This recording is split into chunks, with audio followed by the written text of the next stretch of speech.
bill, namely the misinformation underpinning key proponent talking points. So with that, I'll hand it over to Van. So to begin, a vision for housing for all in Aotearoa cannot be realised without honouring Te Tiriti o Waitangi. Forced displacements, land confiscation, urbanisation and the destruction of Māori housing is a key characteristic of colonisation in Aotearoa, and the ongoing housing crisis faced by many in our communities today, but particularly Māori who are disproportionately experiencing houselessness in their own home. These practices have framed the contemporary housing experience in our country,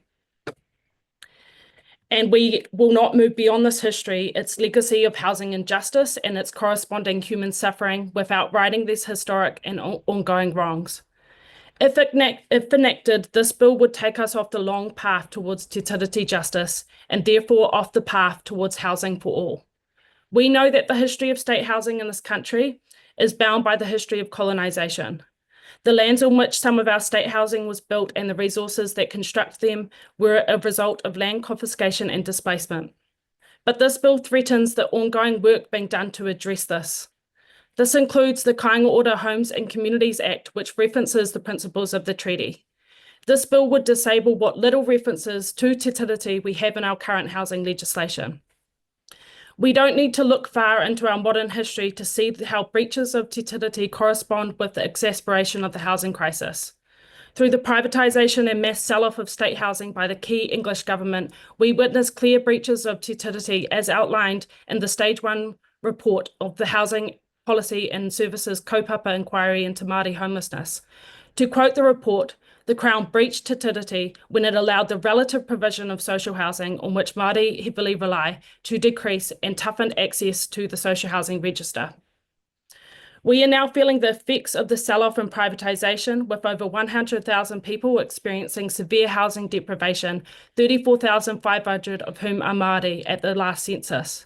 Meanwhile, investors are still making large profits from the land and properties privatised in this project. We want to emphasise here that the National Party's attacks on Te Tiriti have a clear correspondence with attacks on the provision of public services and the maintenance of state assets. Since being in office, the current coalition government has taken aim at people whose only option is state housing, evicting people and families with nowhere to go, and then making it more difficult to access emergency housing. They have cut funding for Māori housing and they have stalled hundreds of state housing developments. They are now planning to sell off state housing and land designated for more public housing, and in its place invite multinational companies to invest in build to rent, a program internationally shown to lead to higher rent prices, increased housing stress through profiteering over the public good. While in some cases the right of first refusal still stands, this bill attempts to get rid of treaty principles from legislation, and it will remove the obligations of the Crown to assess things like the sell-off of state housing against the implications it will have on Te Tiriti.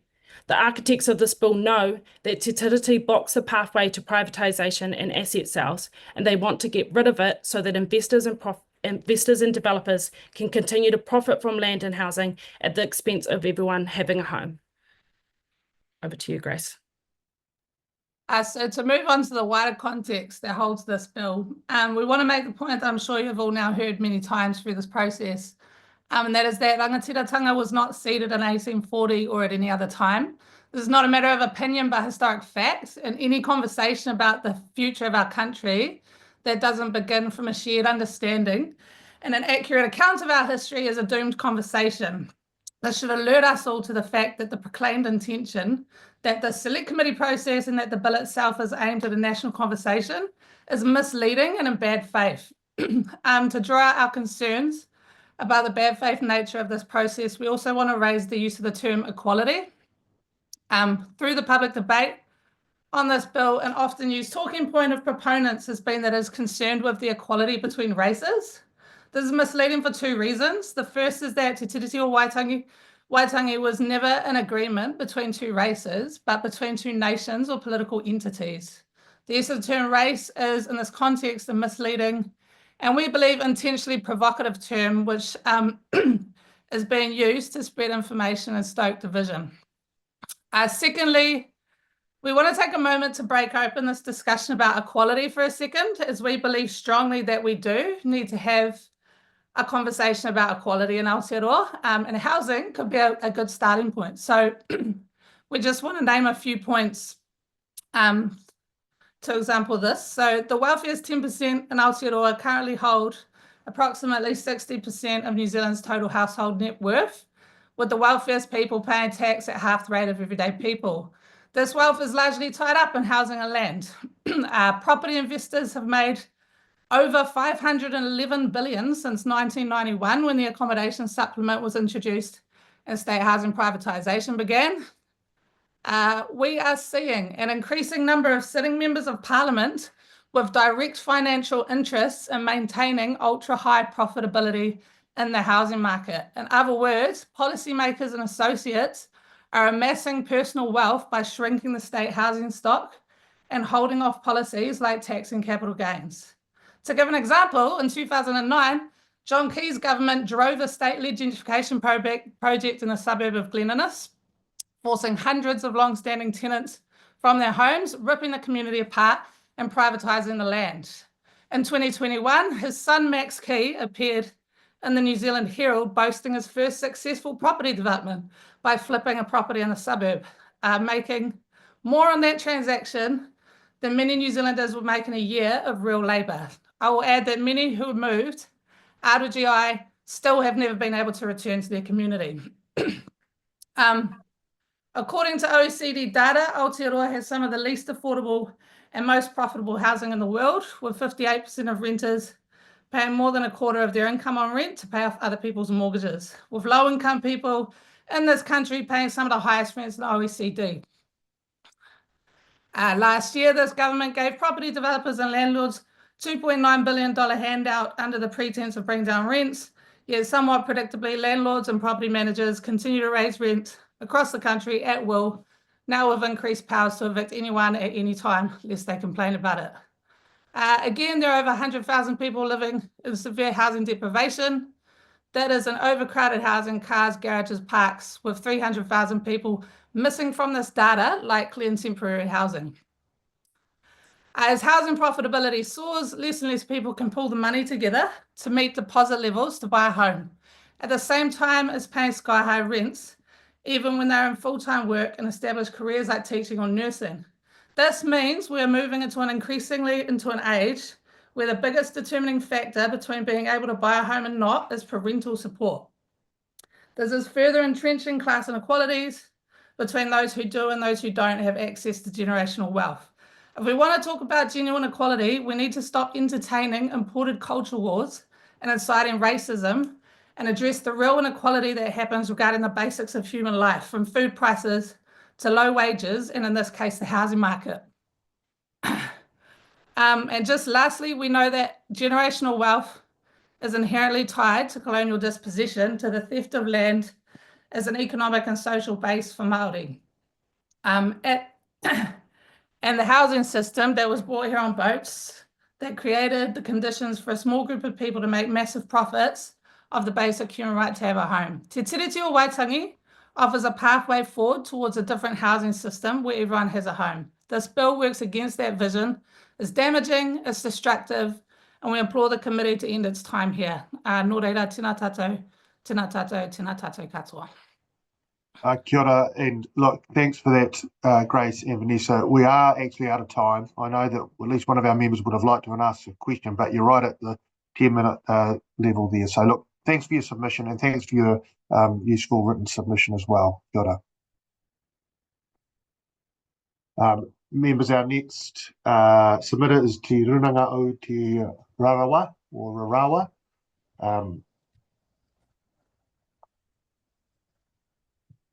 And I see we've got George there. Kia ora, George. Welcome to the committee. We've got your submission in front of us, and we've set aside 10 minutes to listen to you. So just without further ado, I'll hand straight over to you. Tēnā tātou, mōrena, and thank you for the opportunity to appear. I was a bit disturbed when we didn't get on the initial list, but the subsequent appearance is much appreciated. So, and commendations to the way in which you've expanded and tried to address the huge number of submissions across the country. I'd like to amplify just one section of our submission, and that's 12F. today. And I was in a bit of a quandary as to how to do this, mindful of that quote from Mark Twain, that I was going to write you a short note, but didn't have the time, so I wrote a long one instead. So the difficulty of fitting something pithy into 10 minutes has been exercising my mind for a while. I was lucky enough to watch yesterday at Te Matatini Kahui Maunga, some of our crew from Kaitaia performing on that stage as part of the Tainui group, Hechi Kahurangi. And they presented in their haka a variation on an old haka called Mangu Mangu Taipo. And one of the lines in that haka is e kore piri te uku ki te rino, which translated means that clay does not stick to iron. When it is wet, for sure. But as time goes by and the clay dries, the iron is left exposed as the clay falls away. And this is the essence of my submission to you this morning.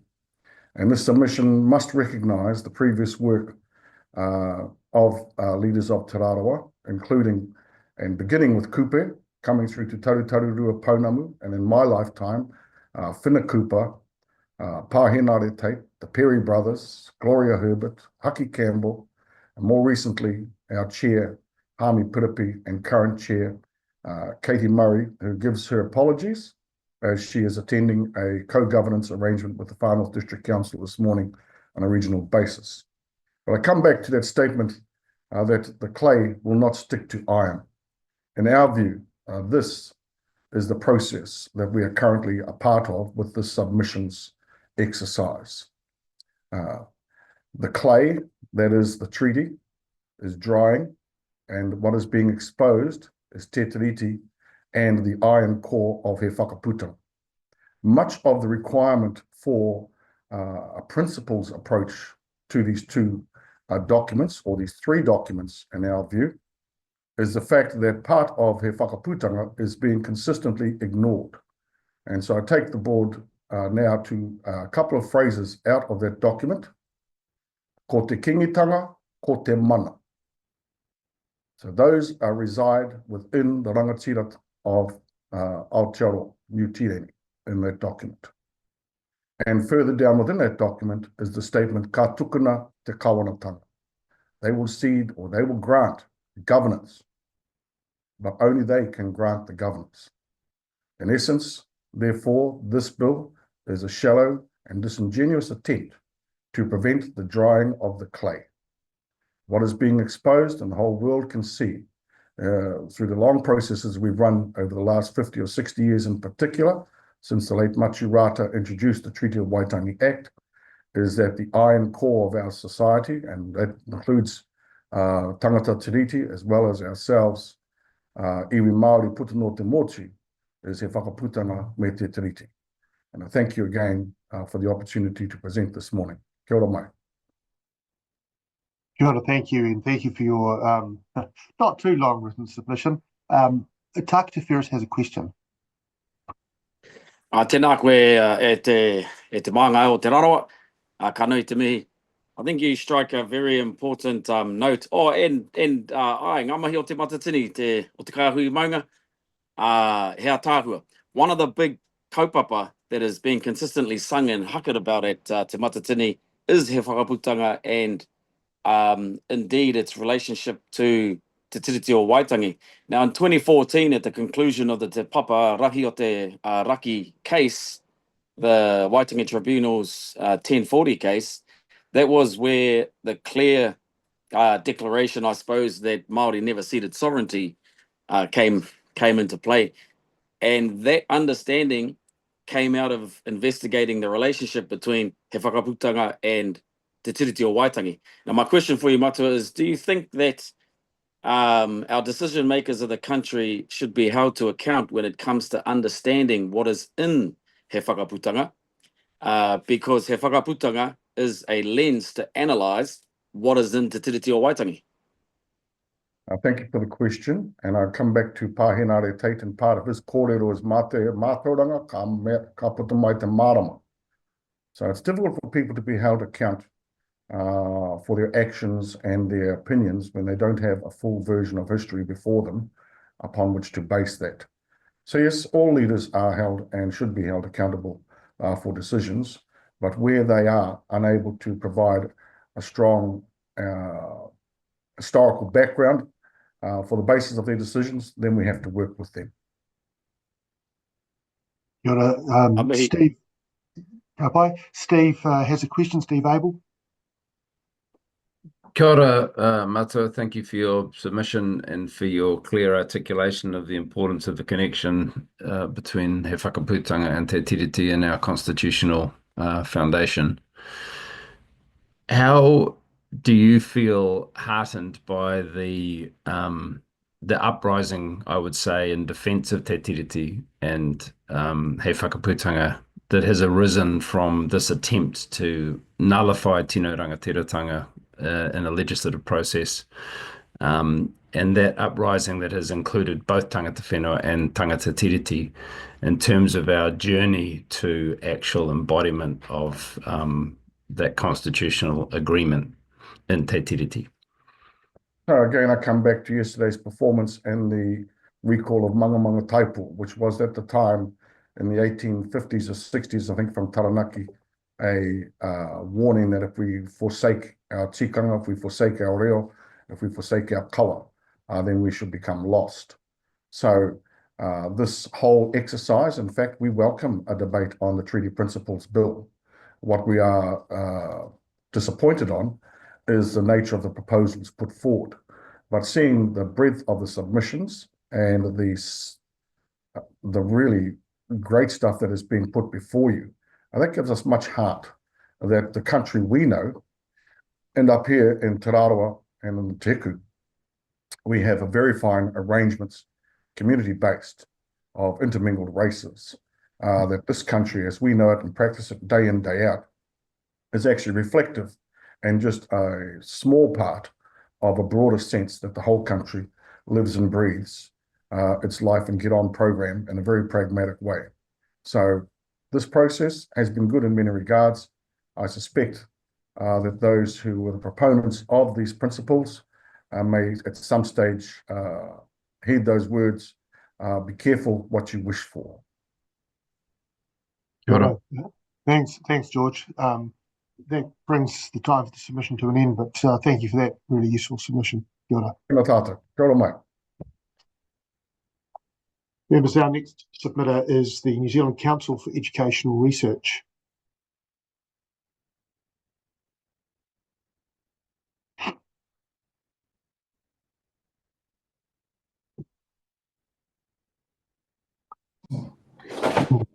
Kia ora. Kia ora, we can see you there.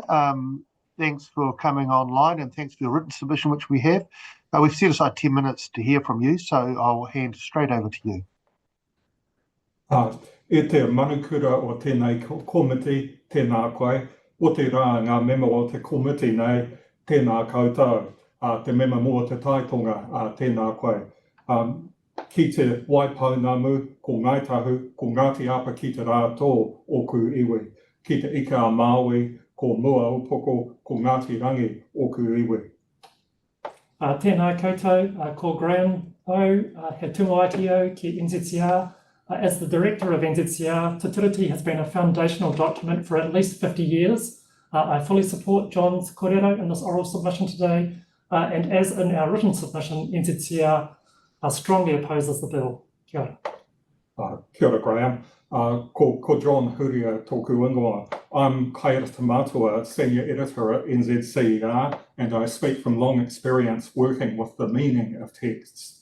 I speak also from my PhD research at the Waikato Management School, exploring what Te Tiriti can offer those who are alongside the Crown Māori relationship. I speak also as an editor of award-winning New Zealand histories and from a previous role as a preferred provider of editorial services to the Waitangi Tribunal. And this morning, I speak for my hoa mahi and the board of NZCER. We strongly oppose this bill in its entirety. We urge the Justice Committee to return the bill to the House and recommend that it is voted down. The treaty has guided our work for half a century now. We work within the relational space of kawanatanga and tino rangatiratanga in the domain of education. We do this work by providing research-based advice, products and services both to Māori and to the Crown, as well as to tangata whenua and tangata tiriti in relation to education. We consider that this bill is based on a serious misreading. Its drafters have misread ngā tangata katoa or Ngū Tirani as meaning all New Zealanders. Those who are historically literate know that this phrase refers to Māori. Cabinet Office Circular 19.5 says the treaty must be read as a whole because each article balances the other. This divisive bill ignores that guidance and is based on a minority political party's selective highlighting and bookmarking. We say, read the whole lot, all the words. It's only 3 paragraphs long. Consequently, the bill's principles breach Te Tiriti. Principle 1, civil government, is lazy. The government of New Zealand cannot independently declare that it has full power to govern. The relational interests and powers of kāwanatanga and tino rangatiratanga each limit the other, and together they strengthen all people of Aotearoa. Te Tiriti simply does not give the maintenance of a free and democratic society automatic power to override the restrictions stemming from tino rangatiratanga. Principle 2, rights of hapu and iwi, is vile. Te Tiriti is not a time-bound game of freeze. Nowhere do the signatories agree to a fixed time limit on rights to exercise kāwanatanga and tino rangatiratanga, rights to develop, to bequeath, and to inherit.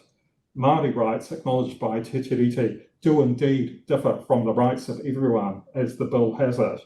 The rights stem from tino rangatiratanga, which is not able to be defined in relation to Te Tiriti by kāwanatanga through the mechanism of an Act of Parliament.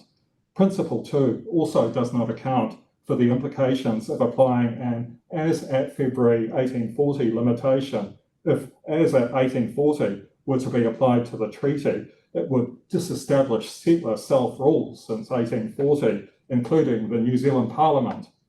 It would re-establish the rule of Parliament and the Crown of Great Britain. Enough said.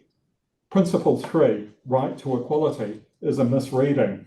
Article 3 affirms Māori have ngā tikanga katoa rite ki ana mea ki ngā tāngata o Ingarangi. Given that the peoples of England held a variety of educational options and pathways, the same could be reasonably applied to Māori. Owing to that variety of options and pathways, Article 3 can only affirm equity, not equality. Educational research confirms that better outcomes for all result from an emphasis on equity. Te Tiriti is like our mighty South Island braided rivers. 2 channels are deep and strong, and many others join and diverge. The last census tells us that 28.8% of New Zealanders were not born in New Zealand. Tangata Tiriti are now super diverse, and Te Tiriti has space for all. The principles of Te Tiriti are de facto clear, and they have evolved over decades. A severe breach of Te Tiriti will occur if the current accurate principles are replaced by the bill's principles. In our work, we have used the principles of Te Tiriti to deliver sound research. For example, Te Ahu o Te Reo, which underpins the Crown's Revitalising Reo Māori policy, our Reo Māori revitalisation research with Te Mātāwai, and He Kōrero Kōtuia, face-to-face scholarly peer review by Wānanga, all use principles identified by the Waitangi Tribunal, such as tino rangatiratanga, te hauruatanga, partnership, and te mana taurite, equity. The bill is a Trojan horse. It would fundamentally affect how Parliament holds Te Tiriti, which will affect community understandings. These principles in the bill will broadly affect the way people interpret the articles. For example, the bill will hand the mums and dads who serve on school boards a big serve of conflict. They monitor the Education and Training Act 2020. Their commitments are long and hard and done with care, late into the evening, for the future of our children and the future of our country. But Te Tiriti says one thing, the bill's principles made up say another. The result is argument around the table. What does Te Tiriti mean for our school, for our kura? Is it the novel and made up articles of principles of the bill? Is it the long-established de facto principles? Is it the articles? Squabble, squabble, squabble, 11 p.m, still going. I turn to the vile commencement. The Crown exercises kāwanatanga within a spectrum of rules that aspire to steer it towards fairness, honour and good faith. The Crown has also undertaken to actively protect Māori. That's the mahara atawhai of the preamble. However, in making the enactment of this bill contingent on the results of a simple referendum, it's a threatened act of bad faith majoritarian bullying behaviour that will create lasting divisions and discord, which will seriously affect New Zealanders' well-being now and in years to come. To act in good faith and to fulfil the Crown undertaking to actively protect Māori when establishing a referendum through the Crown powers of kāwanatanga, the Crown would need to be confident that voters understand Te Tiriti and its current principles so they know what they're rejecting. Their understanding would need a curriculum and examinations in order to earn a ballot. Expensive, wasteful. Alternatively, the referendum would require the assent of both a majority of voters on the general roll and a majority on the Māori roll. Pass me my crystal ball. Expensive, wasteful. Where to from here? As we change as a nation, Te Tiriti changes. It is living, not fossilised. We need to continue conversations within our educational settings and ramp up ongoing education of the population. We can work towards rich partnerships, co-governance, open pathways in education, all in a climate of honour. This bill is the opposite of honour. Parliament should apologise to all New Zealanders. Nā reira, ka mutu. Kia ora, thank you for that. I see Steve Abel has a question, so we'll go to him. Kia ora, thank you very much. I wonder if you can reflect on how what we're encountering here with the Treaty Principles Bill is the manipulation of a failure of us to educate our population on our history, on the functions of rights and a legislative framework and the constitutional agreement on which our country is founded. And in a sense, that is something that we must do outside the other end of this mess to ameliorate the problem, the deep misunderstanding of the constitutional foundation in Te Tiriti. Tēnā koe, Steve. Thank you for the pārtai. So what we have is a situation where we don't have a population that has been through Tiriti education as part of our civics through schools. It's happening with the younger generations, and the committee can see it in the submitters. The rangatahi and the youth are coming in and saying, honour the treaty. The older folk are somewhat, opposed. Confused. So we put it, and he mihi ki o tātou kaumātua nā reira. So what we need is not knowledge of Te Tiriti and its discourses so that the weaponisation of misreadings does not take place. Tēnā kōrua, e te whanaunga o Ngāti Apa ki te rātō, tēnā tāua. Tēnā.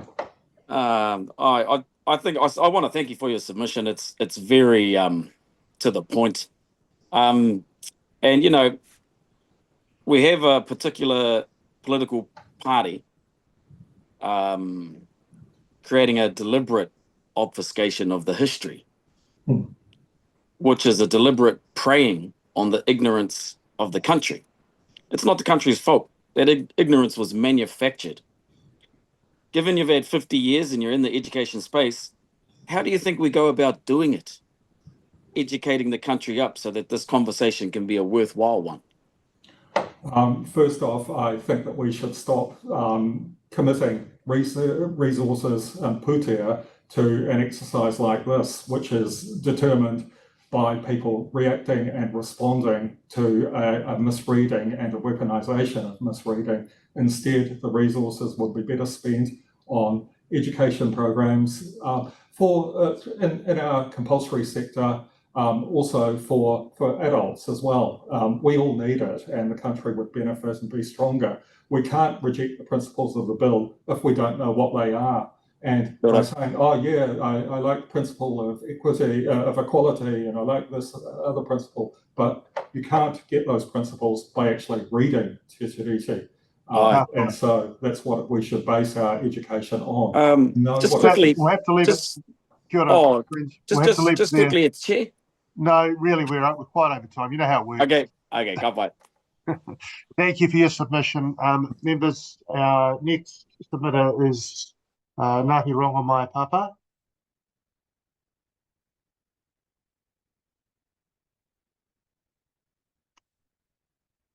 And I see we've got Cyrus coming on into higher. Kia ora. Good to see you. Kia ora, good to see you, Cyrus. We've got you here on the Justice Subcommittee for 10 minutes. In the interest of time, I'll hand straight over to you. Okay. Tēnā koutou katoa. Ko I haia rehu Ryan tūpingoa. Huri ahau ngā waka o Taurua, o Tainui, o Takitimu. So my name is Ihaya. I'm the Haureo, Ngāti Rongo Mai Papa, which basically means the coordinator of our language and cultural programs as a hapu. Yeah, what I intend to do with the time I have is kind of say who we are, how we fit into the modern Māori landscape, summarize some of the points raised in the wānanga we held on the subject of the treaty and the bill, wānanga in the sense of forum, and then hand over to our kōrero orator, Matua Cyrus, to share his issues from his experience as an iwi leader and long-term representative of our iwi around here.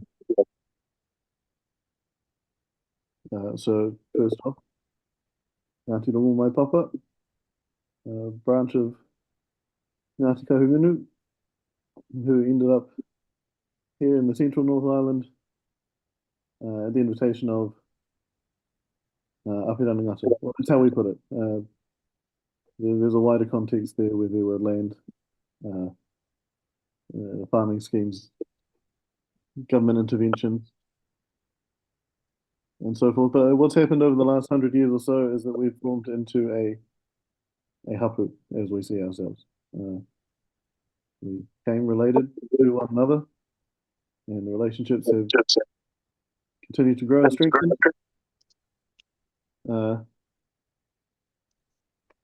And over time, we've begun to deal with the other iwi around the Ottawa region for, what's the word? On a hapu to hapu kind of basis. And we're doing that increasingly. And that's something that took up maybe too much, or a large portion of our written submission was just that process, what that looks like, how that used to work pre-treaty, and how that's been ongoing for some of us around the country into modern times. And there's one of the huge keywords, I guess, of our wānanga was hapu. What is a hapu? And I mean, first off, it's not a sub-tribe. It is the tribe. It is the government, traditionally speaking, and it is the treaty partner, or the other side from the crown, right? In the treaty, us, the hapu. The other key words, you're probably sick of hearing about them, really, and I won't be the first or best person to summarize these, but I do want to pass on what we went through as a hapu, talking about them. Other keywords: kawana, biblical, primarily known to the people present from a biblical background. Which is not to say that they were practicing Christians per se, but they were conversant with the book. Something that's, I think, explicit in the word kawana is that it does not include Parliament. I mean, they aren't the same thing. So that's one of the elements of mistranslation or that is misleading in the principles as they've been presented in the bill. Another important thing about it is it's lower in the hierarchy than an ariki, and probably also than a rangatira. So, you know, giving those rights away, there's no feeling of the rangatira of the time lowering themselves. You know, kei runga ko te rangatira ko hiha. You know, Caesar's the rangatira up here, and ko Pirato te kawana kei Rarotoni. And Pontius Pilate is the governor, and he's under Caesar still. Next keyword in the next article, rangatiratanga. The popular etymology is zarangatira, as in binding together the group, binding together the people. Again, it cannot be applied to individuals. It's inherently a collective thing.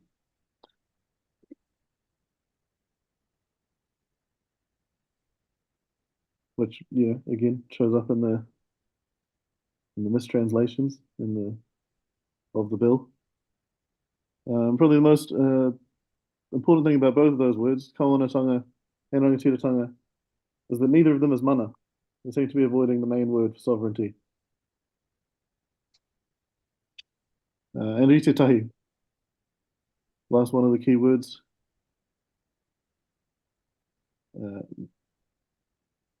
Wildly misrepresented by the ACT Party. And I don't know what more to say about that, except that it appears in the same document as those other words. So it can't exactly cancel them out. Freezing Māori rights at 1840 creates a problem for us existing as a post-1840 entity. We're kind of half in and half out of two different iwi. And those iwi themselves being Ngāti Kahungunu and Te Arawa. I mean, it creates problems for both of them as well, because neither of them had particularly strong treaty relationships until something like the 1870s. On that note, I better stop now. We started late, so hopefully we get a couple more minutes for Marshal Cyrus. And tēnā koutou. Ngā mihi. Kia ora. Kia ora iho. So my name is Cyrus Hingston. I am a kai kōrero for Ngāti Rongo Mai Papa ki Horohoro, an uri of Te Arawa, Tainui and Mai Pātua Waka, Tāki Temu Waka. I'm speaking to the subcommittee from a position of dispossession, marginalisation, displacement that is outlined in our written submission. I would now like to speak from a position of demonisation. That is the demonisation of iwi and Māori by the sponsors and supporters of this bill. They've run a concerted, coordinated attack against Māori in Parliament, in mainstream news, and on social media, claiming that Māori are being treated differently to other New Zealanders. That all New Zealanders are not being treated equally. That somehow Māori are receiving privileges and benefits not available to other New Zealanders. That somehow Māori are perpetrating a fraud on the people of New Zealand. This demonisation of Māori benefits the sponsors' political, social and economic agenda, which I believe is to have greater unrestricted access to New Zealand's natural resources.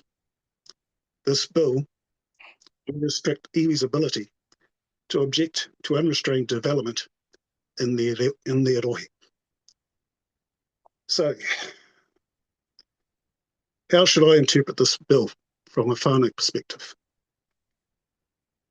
That somehow my maternal grandmother, who was ineligible to apply for rural bank loans because she was Māori, was somehow receiving a privilege.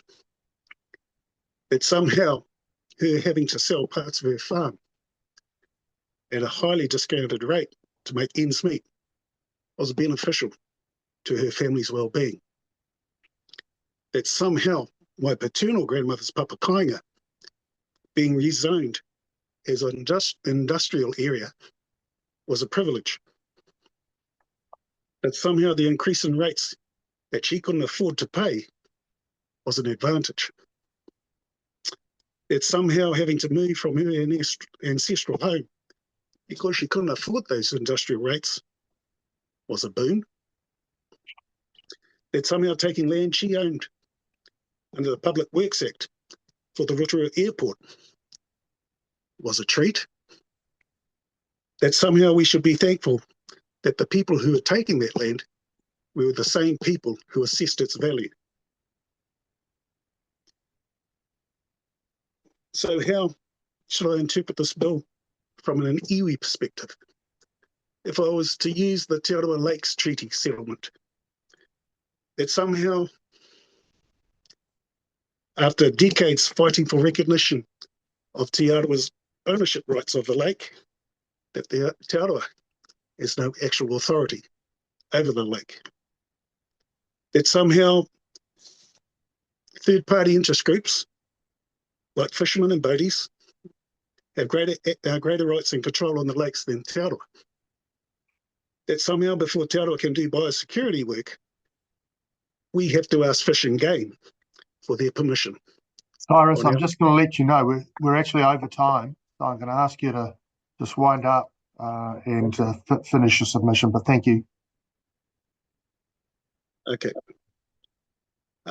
During the COVID pandemic, somehow targeted as per greatest need was not reflected in the vaccination plans and strategy that was put out. So we're to believe that we are receiving privileges and unequal treatment, which I contend is correct, but it was certainly not to the greater that treatment that favours Māori over the people of New Zealand.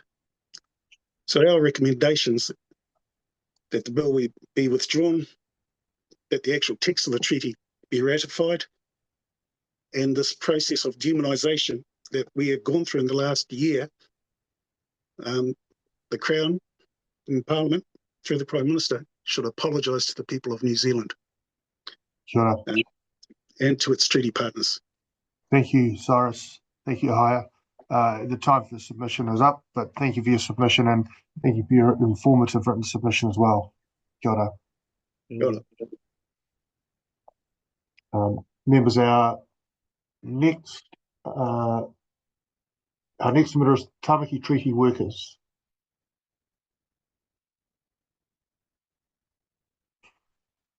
Kia ora, I see you there, Stu.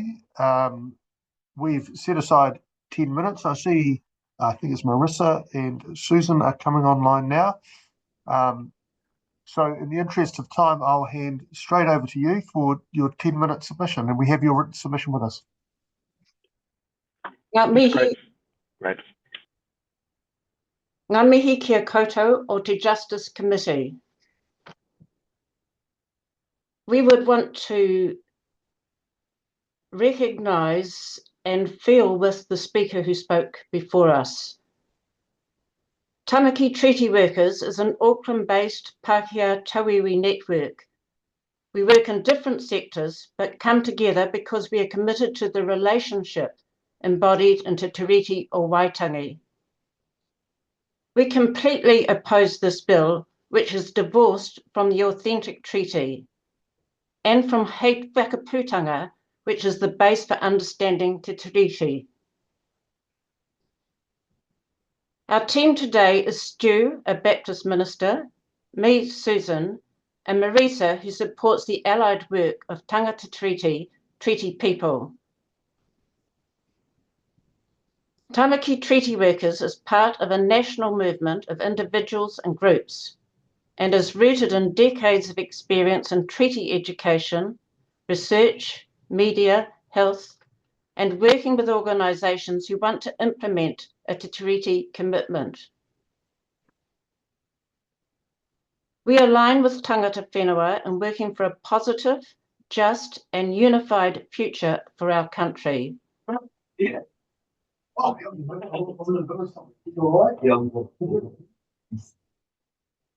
We believe that this unity will come from honouring what the Crown promised in 1840, that it would honour and uphold tikanga Māori, Māori law and custom, and uphold Te Tino Rangatiratanga, the authority of hapu and their rangatira, and of Māori as a whole.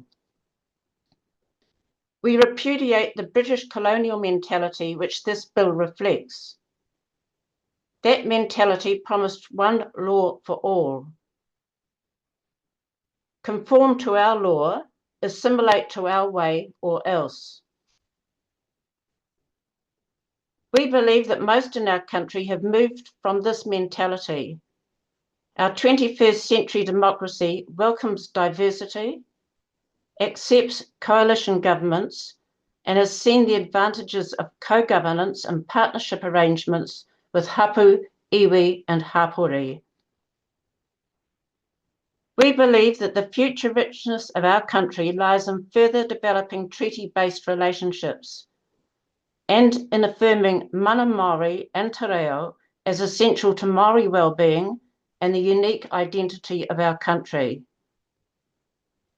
We repudiate this bill because it is designed to undercut Māori authority, it is bringing harm to Māori, and it is an attempt to return our country to a narrow, colonial-type practice and outlook. This bill is bad for all of us. I hand over to Stu.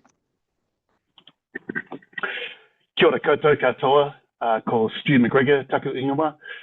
I've been part of Tamaki Treaty Workers for about 9 years. This bill reflects the clash of two paradigms, one a treaty established in a lasting mutual relationship to work together in good faith.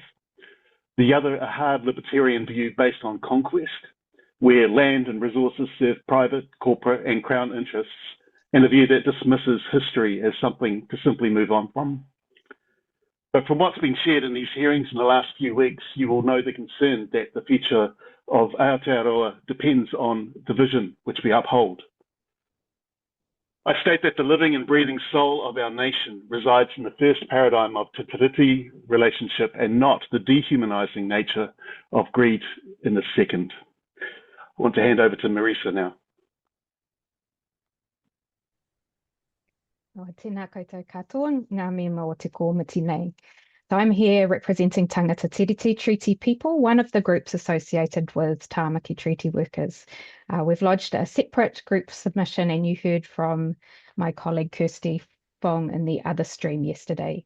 So the main thing I'd like to add to the discussion today, very briefly, is our experience of teaching about Te Tiriti with a wide range of sectors, communities and workplaces. And we have information about Te Tiriti o Waitangi in 24 community languages, and my colleagues deliver workshops in many of these community languages. So across all of these groups, people are really hungry for information about Te Tiriti o Waitangi. They see it as a point of unity and connection and want to see it honoured. They do not want the gains of the past decades rolled back and are dismayed about this and other bills that are undercutting Te Tiriti. So I'd like to quote my colleague Trish Cheng, who was unable to be here today.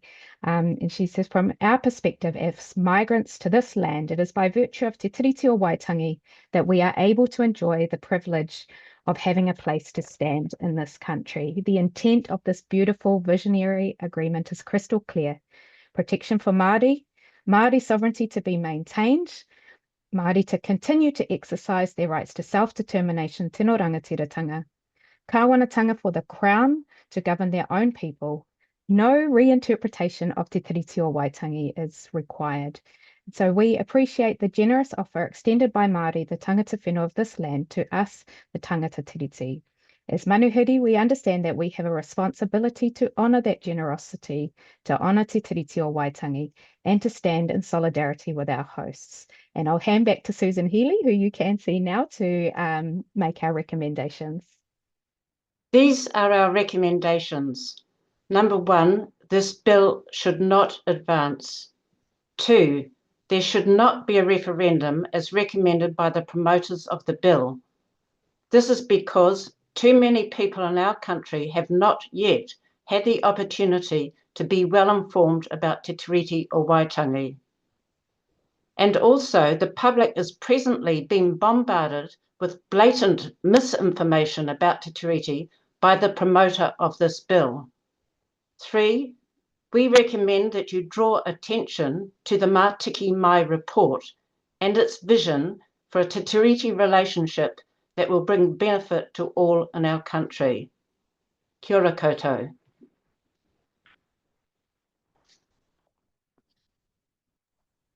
Kia ora, thank you for that. We have a question from Steve Abel.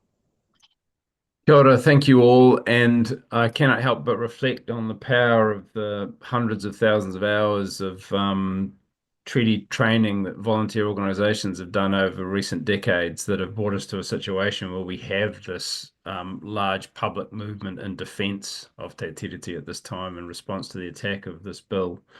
Can you reflect on how that journey has led us to a greater cohesion as a nation and a greater understanding that our best future lies in a mutual respect between tangata whenua and tangata tiriti, embodied in upholding that founding agreement, Te Tiriti?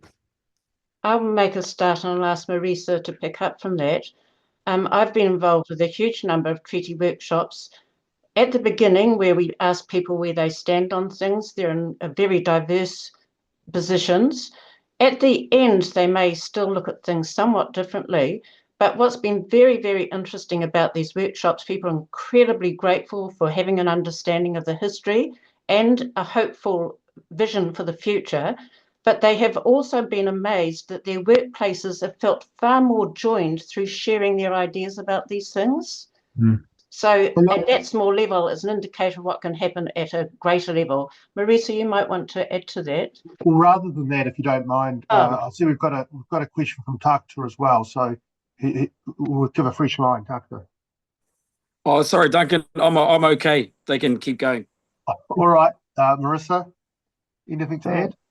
Kia ora. I was just going to add a couple of small comments. Yeah, what we hear most often is from participants in our workshops is that they wish they'd learned this in school, and that they wish this is something that they'd had as part of growing up in Aotearoa. So that I think, speaks of the need for civics education, and for those who we work with, a lot of groups and communities who have come here as adults. And they come saying, when we ask them, why have you joined this workshop? Why do you want to know about Te Tiriti o Waitangi? They're saying, well, I've chosen to make New Zealand my home, and I see it as my responsibility to learn about the people of this place and respect the people of this place. And so I think it's an incredibly unifying document. It's something really positive. We don't need the fear and the fear-mongering around Te Tiriti. It's a way of bringing us together, and it's unique to our position here in Aotearoa. Look, we're out of time there, but so we'll leave it there. But thank you very much to the three of you for your really helpful submission and the work that you do. Kia ora. Members, we're skipping to Jordan Taiaroa now, who we have for 5 minutes. Tēnā koe, Jordan. Welcome to the Justice Subcommittee, and thanks for making the time. We've got your written submission, and we've got you for 5 minutes, so I'll hand straight over to you. Ka pai. I te tuatai me mihi kātika kia koutou. E te komiti, whiriwhiri o tēnei pire, Duncan, Jamie, Tākuta, Carl, Rima Hoki, anei rā te mihi kia koutou. A big mihi to you all for hearing and staying on board this long time of submissions. And I feel very privileged to be able to share my whakaaro about this bill. I'll take it all as read. I'll start off with who I am, ko waia hau. My name is Jordan Taiaroa, and I'm a uri of Te Ātio Nui a Pāpārangi, o Te Awa o Wanganui. And the overarching theme of my bill submission is around te tuakiritanga o te Māori, or the identity of Māori within Aotearoa. As you know, through my submission, my ancestors signed this bill and they signed it with their identity, acknowledging the mutual respect and the mutual relationship that would become an output of this acknowledgement of this mutual relationship. So we already see the beginning of the layers of Māori identity being weaved through the historic fabric of Aotearoa. I want to move into the work that I do now. The work that I do is within the public sector, and I work for an urban regeneration company called Eke Panuku. I'm not representing them today. However, the work that I do acknowledges the important relationship and the importance of identity of the Māori, of Māori within our society here in Aotearoa. We are here to create and develop, or I am here to create and develop through my mahi, a unique Aotearoa different from the rest of the world. And it is through the use of that identity that Māori identity that we're able to create and weave a taonga that acknowledges that uniqueness to the world. I completely disagree with this bill. I don't wish to see it passed. And the impact on the ability to weave our Māori identity into society in the future and ongoing will be impacted if this is passed. This bill focuses on, connecting people. However, we're creating more of a segregated nation through this. We're starting to see a more Pākehā and Māori separation in that society, and we saw it through that hikoi that happened late last year. And if that's not a sign enough of a segregation and also a acknowledgement of that, the segregation of that identity that we've created and we've weaved through the past, then I don't know what you could, for those that are actually looking at this, those members of parliament, I think you need a little bit of help moving forward. I think the second issue for us, or for me anyway, is again, the voice of the Māori is another significant identity aspect of identity, and this bill has not included that. And without that voice and without that representation in this bill, in the creation of this bill, we're missing another piece of that identity being weaved into the future of Aotearoa. But this is probably something that the Select Committee already know too, through a lot of the kōrero that have been had. Again, in the 70s, we've done a lot of work, we've done a lot of mahi in establishing suitable principles reflective of the original intent and the original document that was signed in the 1840s. And he momo wā, he momo taima tēnei, he momo muni. It's a waste of money going over that, re-establishing these new principles and erasing the actual identity of that group who put so much time and work into this, into the set principles as well. Again, just layer of identity for Māori being weaved throughout our history is being diminished through a lot of this work. And Jordan, we're yep. we're just about out of time, so I Ka just pai. invite you to kind of make a conclusion, and we'll be Yeah, done. ka pai. Awesome. Yeah, ka pai. The government know a lot of the impacts that will happen through the establishment of this bill, and it's going to wipe the identity of Aotearoa, of Māori within Aotearoa's society moving forward. So my recommendations is stop the treaty bill, treaty principles bill from passing. Do not create new principles, and rather, work on the existing resources to establish that and recommend those. Include the recommendations of the Waitangi Tribunal's report, speak to Māori, and abolish all future referenda on Te Tiriti o Waitangi. Kia ora, and I see that's from your written submission, so thanks for that. And we have your written submission. Ka pai. Thank you for the time you've spent with us today. Kia ora. Ka pai.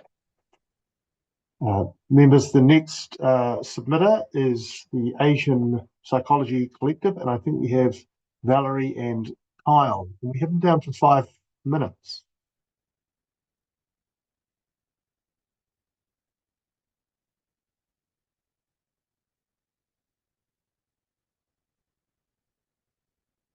There we are.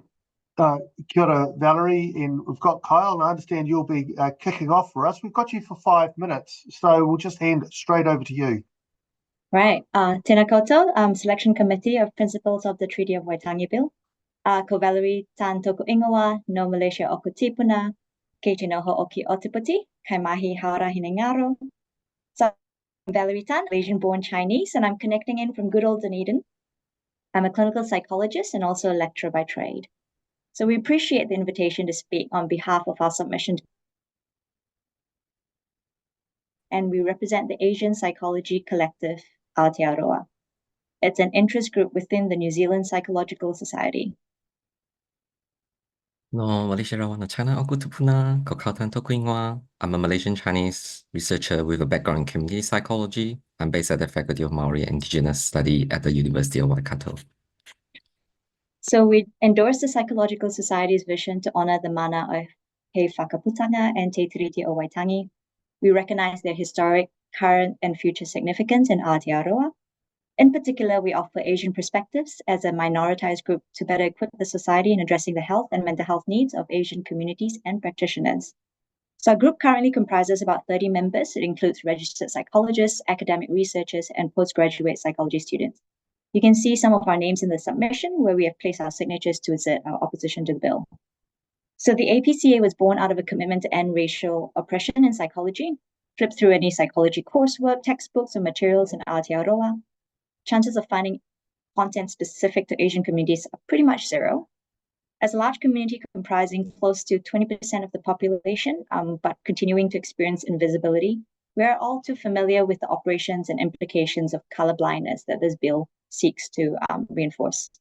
We know from history that Asian communities have a long migration history in Aotearoa, dates back to the 1860s. Many have chosen to stay, and there are numerous records of generational settlement, contributing to what we now call Asian New Zealanders. So Asian communities in Aotearoa are extremely diverse, and depending on whakapapa, migration histories, and residency status, each individual may have greatly different needs in their sense of belonging in this country. So in our submission, you have seen our strong critique of the push for the notion of equality for everyone. While on the surface, it may seem righteous for the bill to protect everyone's rights in this country the same, we do view it as fundamentally problematic for these several reasons. So I'll describe some of the several reasons that we have also noted in the written submission.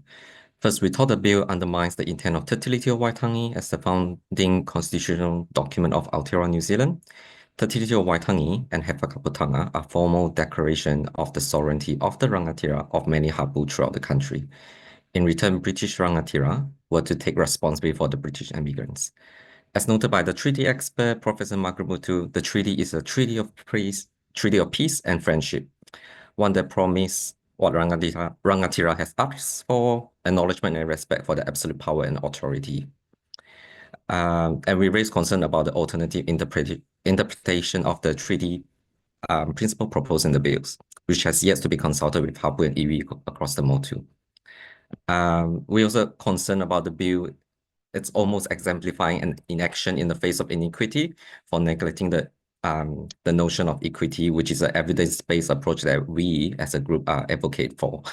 In psychology, we promote the treaty-led cultural safety framework to address the inequity that our community face at social level, psychological level, and health.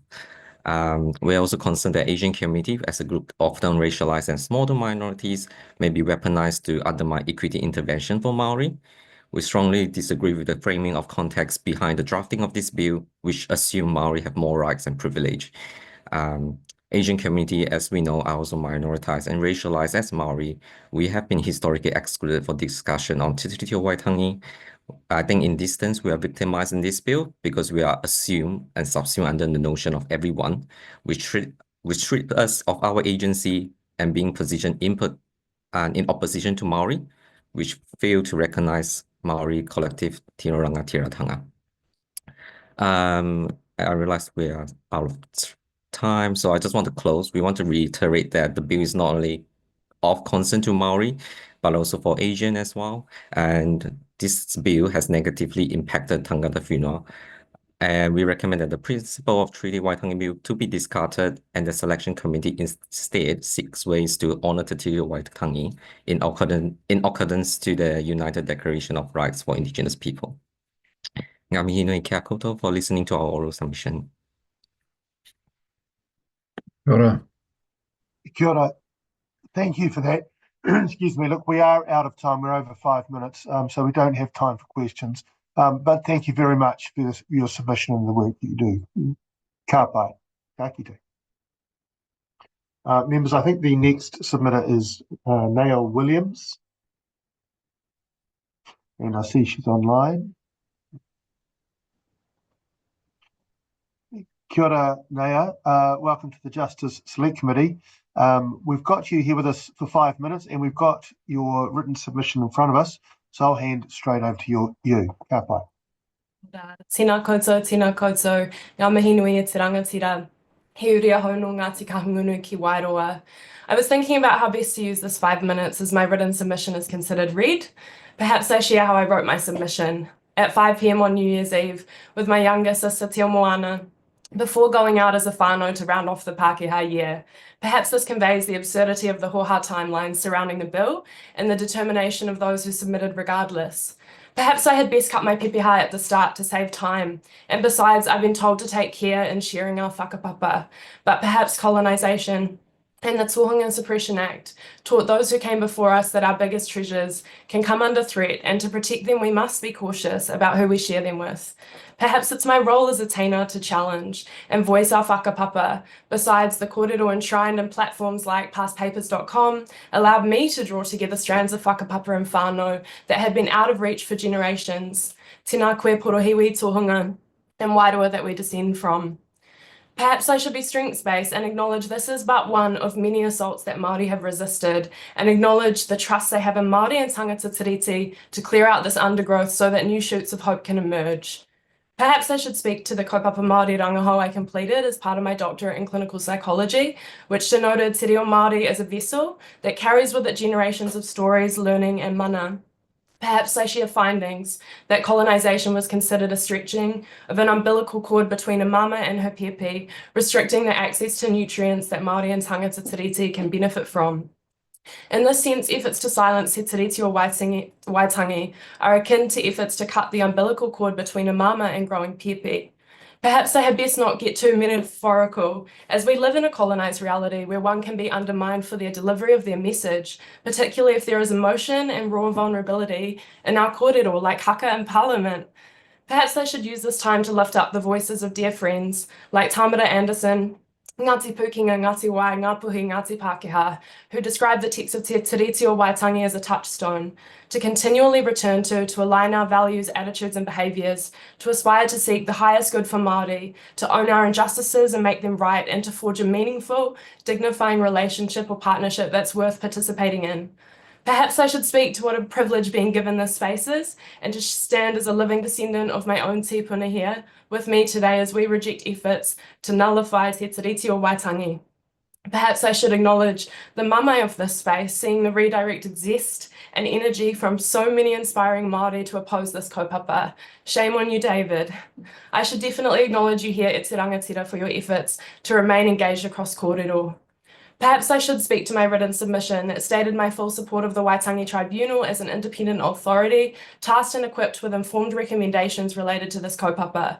Or perhaps I should warn that those most recently appointed may hold little specialist knowledge in te ao Māori, te reo Māori me ona tikanga Māori, which may further obstruct the safeguard that many may have endorsed in written submissions. Perhaps these juxtapositions explain how in an evolving world there is nothing more rich than a firm anchor which is Te Tiriti o Waitangi, and the rope reflecting the work of those equipped to engage with it in its raw form. An anchor which, might I add, can offer the steadying for any future waka of our dreams. In a time with so much division, let me ask us what it truly means to require each generation to sit and return to the living, breathing document that is Te Tiriti o Waitangi and engage without distance. That is a nutrient-rich umbilical cord for us all. Tēnā koe papatua nuku. I therefore reject efforts to redefine Te Tiriti o Waitangi. I oppose the Treaty Principles Bill. And in the wake of it all, I wish to use this space to address our future mokopuna who may come across this submission in 2140 like I did on passpapers.com. Even though Granny Cheryl had to powder her face, Nana Chris can joke with us asking if we have our portai on. She knows we are that Māori, and speaking Māori is Becky now, and she can see her whānau are grateful for this whakapapa. My mum Rebecca is doing rāranga and a Māori leadership, creating pūrākau to heal whānau, who have had mamae upstream in their rivers, needing clearing out. 17-year-old Amarira and I are hoping to enrol in full immersion. And we as a whānau have been to Te Rauhina Marae to reconnect with whānau who we had lost. We feel so close to our tipuna David Jones and Martha Gray, but there is more to learn our mokos, which we will share with you in time as we learn and retain. My hope for you mokos is that you see this time as yet another example of how our people have been strong, and you will too, and know we will all be with you, our wairua, watching the fruits of your pieces of Hawaii ki hou. Tēnā koutou, tēnā koutou, tēnā koutou katoa. Kia ora, thank you for that. I've got a question from Tākuta. Tēnā koe te uri o te wairoa. My kōrero for you is to thank you for your forward-thinking kōrero. And our tamariki e mokopuna te Hawaii ki hou is an important part of where we are now as a people. And that this bill is actually a line in the sand that the government has drawn. And I just want to tell you that you and all of our tamariki out there, that us as a people, we will never go back behind that line again. So kia kaha, kia maia, kia manawa nui, haere tonu tātou. Tēnā koe tākuta. Kia ora, thank you for that. Members, our next submitter is Ngā Pōtiki a Tamapahori Trust. I think we've got Spencer Webster.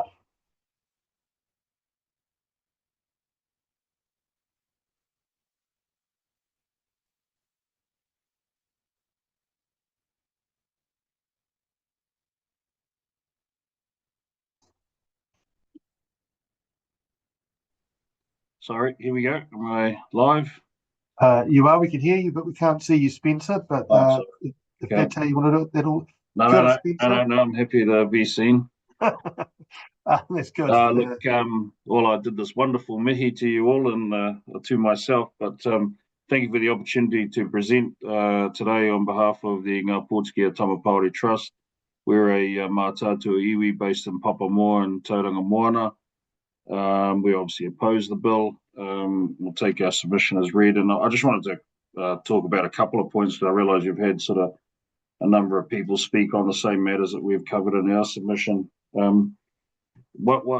Firstly, in terms of our trust, we are an elected body of trustees who represent the Ngā Pōtiki a Tamapahori iwi. And in terms of our work program, not only are we elected by the people, but we have to submit to them what we think ought to be done. But generally, it's we're just pursuing an agenda that's been set by our people. And to a large extent, the agenda we are pursuing is one that's been laid down by the last 5, 6, 7 generations of our folks.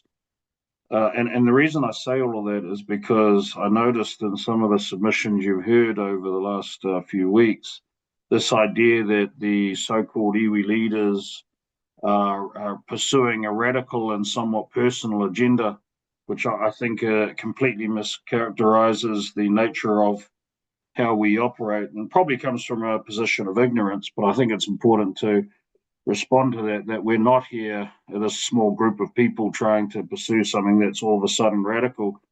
We're following the arguments we make today in terms of our interests and rights and protecting them are the very same arguments that my grandfather's generation made, his parents' generation made, and so on. So we're not, this is a well-trod path for us.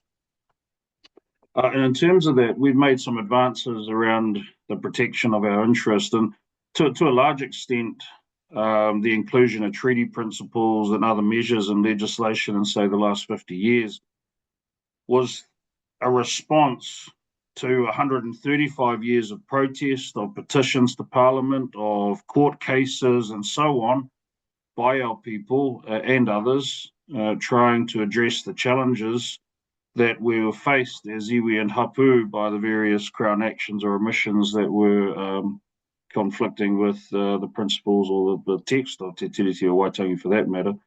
And for us, it's probably since 1860s. And so those things have been introduced to deal with the problems that were created by successive governments running roughshod over our interests. And so that's evident in the education sector, certainly the environmental one. And I wanted to give you something that's relevant to Ngā Pōtiki in particular, and why the provisions of the Resource Management Act, the Local Government Act, and similar are so important. We had confiscation of land here, and then in the late 20th century, we had what we call the second confiscation, which was the use of the Public Works Act. So the first one was our maunga was taken under the Public Works Act for a quarry. Our past site was completely obliterated as a result of the quarrying. And then there was a reservoir placed on the same maunga, which is above our marae, and the marae was getting rained on by demolition from the quarry when they were exploding rocks. Then along the road from that, we have the privilege of having had an open-air, unlined landfill on our lands that operated for 30-something odd years. So unlined means it was leaching into Rangataua Harbour, and it still does to this day. We have a wastewater treatment plant. Our harbour was reclaimed to create oxidation ponds. And we also have the current refuse station, along with various waste management activities, including all the gully grease trap waste from the local areas. This is all within a half a kilometre stretch of road that's next to all of our lands, and our marae is along the road with one of our papakainga. So we've been unable to use that land for that 30 or so years because you had a landfill next to your properties. So again, us having an ability to have some input into decisions made by local government is quite important, because what got us into this picture was that we didn't really have a voice, so there wasn't really any channels through which you could go and assert and protect your interests. So, as I say, it's not that this bill is seeking to take that away, but I think it is part of a suite of measures that's looking at depowering or taking away our ability to address any issues that may arise. And so that will take us back in time and probably repeat the past. Then that's not particularly good for us as a society. The second point I want to make is this Principle 2 talks about, really respect the rights you had under the treaty. And the treaty, in our view, was an affirmation of rights. It didn't create rights. It just said these rights exist and we'll respect them, and then we'll apply preemption. And so I think there's a fundamental misunderstanding of Te Tiriti o Waitangi in that regard. The second point is that this issue of if your rights differ from everyone else, then you can only have them to the extent that they've been agreed in our treaty settlements. And our treaty settlement was never intended to be a complete statement of our rights. It was a settlement agreement between us and the Crown to say, look, some things have happened in the past. You're now atoning for that. We're moving forward, and you're providing a settlement package to deal with that. And in our settlement documents, we've been quite clear that this doesn't diminish or affect any other rights that we may have. And in fact, we do have a large bundle of rights that exist outside of the treaty settlement. And I guess the reason I'm highlighting those 2 points, because I think it reflects the flawed thinking that's underpinned the drafting of these principles in the bill. And it also suggests to me that, the bill is an act of bad faith. And I know people have a view on that, and that's quite an accusation to level, but I think it is misrepresenting the position, and I can't say whether it's deliberate or not, but the drafters must have known that the treaty settlements were never intended to be a statement of all rights. And it's disingenuous to now say that they should be. So that's why we say it's in bad faith, but I'll take the rest of my submission as read. Thank you, sir. Kia ora, Spencer, thank you for that. Members, we do have some time for questions. I see Steve Abel has a question. Kia ora, thank you so much, and I appreciate you articulating, Spencer, the direct impacts of a failure to recognise hapu rangatiratanga in terms of the pollution issues you're dealing with and your inability to utilise what land you have. And I wonder how, if this bill were to pass, which obviously it's not going to, but a sort of a suite of other negative anti-treaty legislation is either already passed or in train. But I wonder how that will affect even worse in your ability to express hapu rangatiratanga in terms of your relationships with kawanatanga institutions, including local government. I think will certainly make it more difficult. Obviously, it would. I have seen that there are moves afoot to change the other pieces of legislation that have the treaty principles, including removal of them. So I think that certainly will make it more difficult to assert a position that we have been asserting up in so far. So I think it's going to make matters worse. Yes. Kia ora, thank you, Takuta. Tēnā koe, Spencer. Hey, and thank you for your account of how a lot of Māori land was lost throughout history and the very calculated and orchestrated and deceitful use of legislation that was applied to do that. Do you think that this bill, along with the other ones that you've mentioned, and there's a list of 28 that New Zealand First want reviewed and the treaty clauses taken out of them, do you think that that has the potential to recreate the settings that see more Māori land taken from us in this day and age? Yeah, it definitely has that potential. I mean, to use a specific example, we've had to do a lot of work to protect the Māori land asset base. When I say we, I mean my forebears. And the public works settings are such now that there are protections in place for Māori land and the Māori land asset base. And so it seems to me we're tracking towards, again, looking at removing those kinds of protections. And so, yeah, I think there's potential for that to take a lurch back into the past. And we've made such good ground of late. I think that will be a shame. Kia ora. Thank you, Spencer. Thanks, members. That brings us to the end of the time for your submission, but thank you very much. And thanks for your written submission, which we have had the opportunity to read. Members, the next submitter is Andrew Howard. We have Andrew for 5 minutes. All right, we've got Andrew there, and once he's got his off mute and video on, we'll be able to start. Kia ora, can you hear me? I can hear you, Andrew. Can't see you at the moment, but if you want to do it like that, that's fine. How do I start? That's it. Awesome. Kia ora, Andrew. We've got you for 5 minutes, and we've got your submission, which we've had an opportunity to read, so I'll hand straight over to you. Ka pai. Thank you. Mr. Chairman and members of the committee, I present this oral submission as an independent citizen striving for balance and fairness, not as an expert in law, colonial history, te reo, or Māori culture. This topic is uncomfortable, but it is crucial for New Zealand's national identity. History is messy, and yes, trust was broken and wrongs were committed against Māori, leaving many of them feeling like strangers in their ancestral homelands. But the path forward is not through political vengeance or divisive doctrines of critical theory. The path forward is also not through reinterpretations of the treaty to mean something that it did not say. The path forward is through truth. Contrary to common belief, the treaty was not a scheme to conquer or deceive Māori, nor driven by the 1493 doctrine of discovery. The treaty aimed to protect Māori welfare from lawless settlers and land exploiters.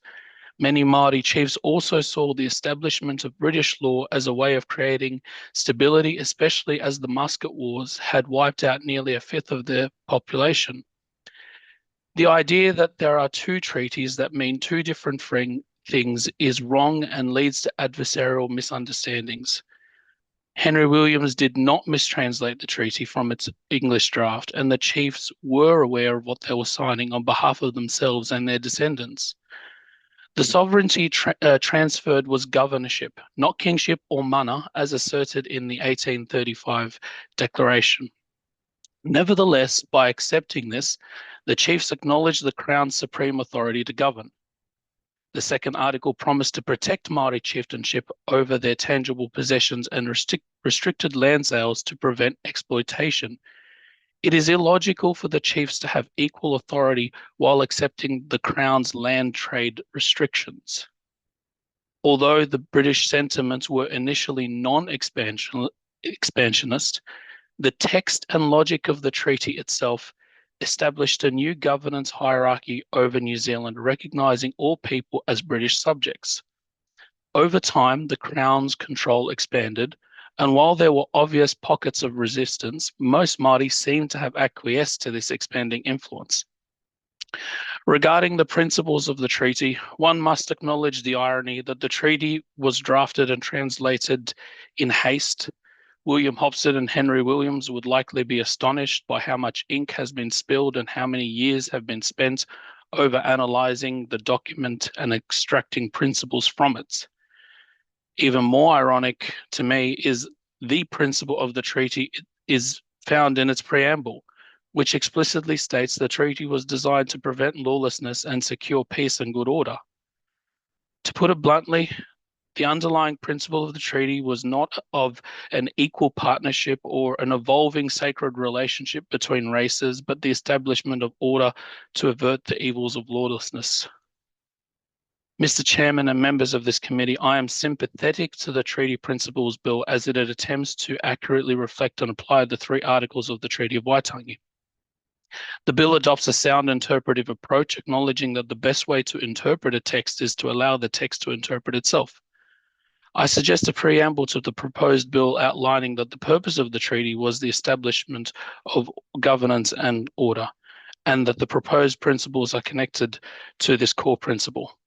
With the remaining time, I want to acknowledge that something not directly related to the Treaty Principles Bill, but as a way that is good moving forward for our nation. I believe that our schools should be teaching Te Reo Māori, making it mandatory at a higher level. Te Reo is the mother tongue of New Zealand, and as a nation, we would be richer for being fluent in 2 languages, each offering different ways of thinking and understanding of the world.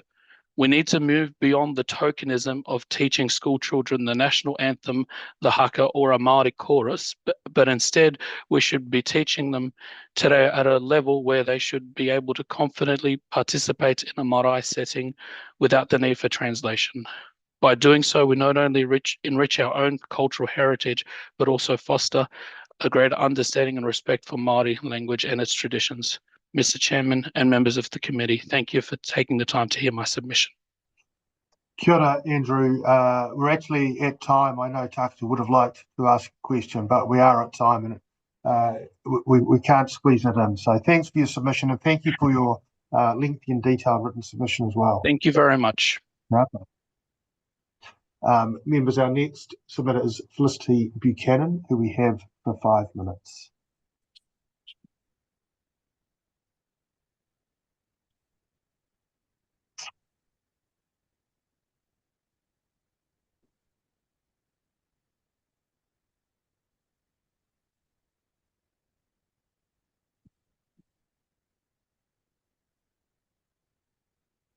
We've got Felicity online, and once she's... Kia ora, Felicity. We can hear you. Can't yet see you. There you are. Kia ora, Felicity. We've got you for 5 minutes, and so in the interest of time, I'll hand straight over to you, and we may have time for questions at the end. Ka pai. Ko taranaki te maunga, ko taranaki te iwi, ko taranaki te tangata. On my dad's side, my whakapapa is Māori and Scottish. On my mum's side, I am Irish and Jewish. I am from both New Zealand and Aotearoa. I'm not a historian, a researcher, nor a member of any political party. I'm the chief executive of the Parihaka Papakāinga Trust and a mother of 2 young adults. I submit to you that this bill is regressive and steeped in denial. It doubles down on the ideas, attitudes and interests which from the 1840s have caused so much harm and for which the treaty has provided a framework to rectify. To recap, the intentions of the colonial administration here, the branch office in New South Wales, the HQ in Westminster, the shareholders in the New Zealand company, and their affiliates are inferred and in many cases documented in Hansard, personal letters, official dispatches, diaries, and personal recollections. To boil it down, acquire land, install British rule, contribute positively to the Crown balance sheet, and shore up personal, political, and economic influence. These intentions and how they were carried out profoundly shaped this country. I work at Parihaka. There the land shrank like water slipping through fingers from 80,000 acres to just 18 hectares. Its people were brutalised. I consider the Treaty Principles Bill to be misnamed. Rather, its substance seeks to amend the treaty itself. The Treaty Principles Amendment Bill has clear intent. Partnership, gone. Recognition of Te Reo Māori as having equal validity to English in our constitutional framework, gone. Recognition of Māori as Indigenous, gone. Recognition that indigeneity more generally infers specific rights, gone. Recognition that the judiciary has a formal role to interpret legislation and that this doesn't sit within political decision making, gone, etc., etc. It's a long list. The process that has been followed to bring this bill forward is objectionable and many have vocally objected. This process must not be repeated. Māori interests and rights are directly impacted by this bill. Māori were blindsided by this bill and excluded. They didn't know, they weren't in the room, there has been no consultation. This process is equivalent to the Ukraine being left out of talks between Russia and the US on its territory, the well-being of its people and sovereignty. Ukraine's predicament has drawn global outrage, and rightly so. It would frankly be unthinkable here for any other draft legislation to be brought to the House affecting business, farmers, sole traders or others without consultation, yet this bill has. Allowing it to be brought to the House does not fall within the parameters of a general mandate provided by electoral victory. Political expediency has been stated as the reason this bill has been given support. My daughter likes to grow plants from seed. She collects the seeds and puts them away in a dark, dry place until they find a place in her garden. But even the most noxious of invasive weeds can grow from seed, long stored in the dark, if they are given light. This bill is toxic and it has been given light by the government. It has been allowed to be placed in the soil, watered and nurtured. Supporting this bill because it is politically expedient is cynical and offensive. I understand real politics, but political expediency does not shield the government from the impacts of its introduction. Supporting a bill because your whip has instructed you to do so because it was necessary, because it formed part of conversations in back rooms, because you were encouraged to by ranked caucus members, because a government was desired to be formed, does not remove accountability for its passage through first reading, neither collectively or individually. History will not contain a footnote that so-and-so had reservations or had to wrestle with the vote or had to be persuaded or had to be formally instructed. It will simply record a list of names of those who voted yes. Voting yes is not a neutral stance. It is active support irrespective of what happens at second reading. I reject this bill in its intent, substance and process. Thank you. Kia ora, Felicity. We're pretty much at time, so we won't get a chance for questions, but I haven't heard the bill called a poisonous seed before, but well done. Thank you. And so we'll have to leave it there, but thank you for your submission and thank you also for your written submission as well. Ka pai. Members, the next submitter is Presbyterian Support Northern with Sean and Joe, and we have them for 5 minutes.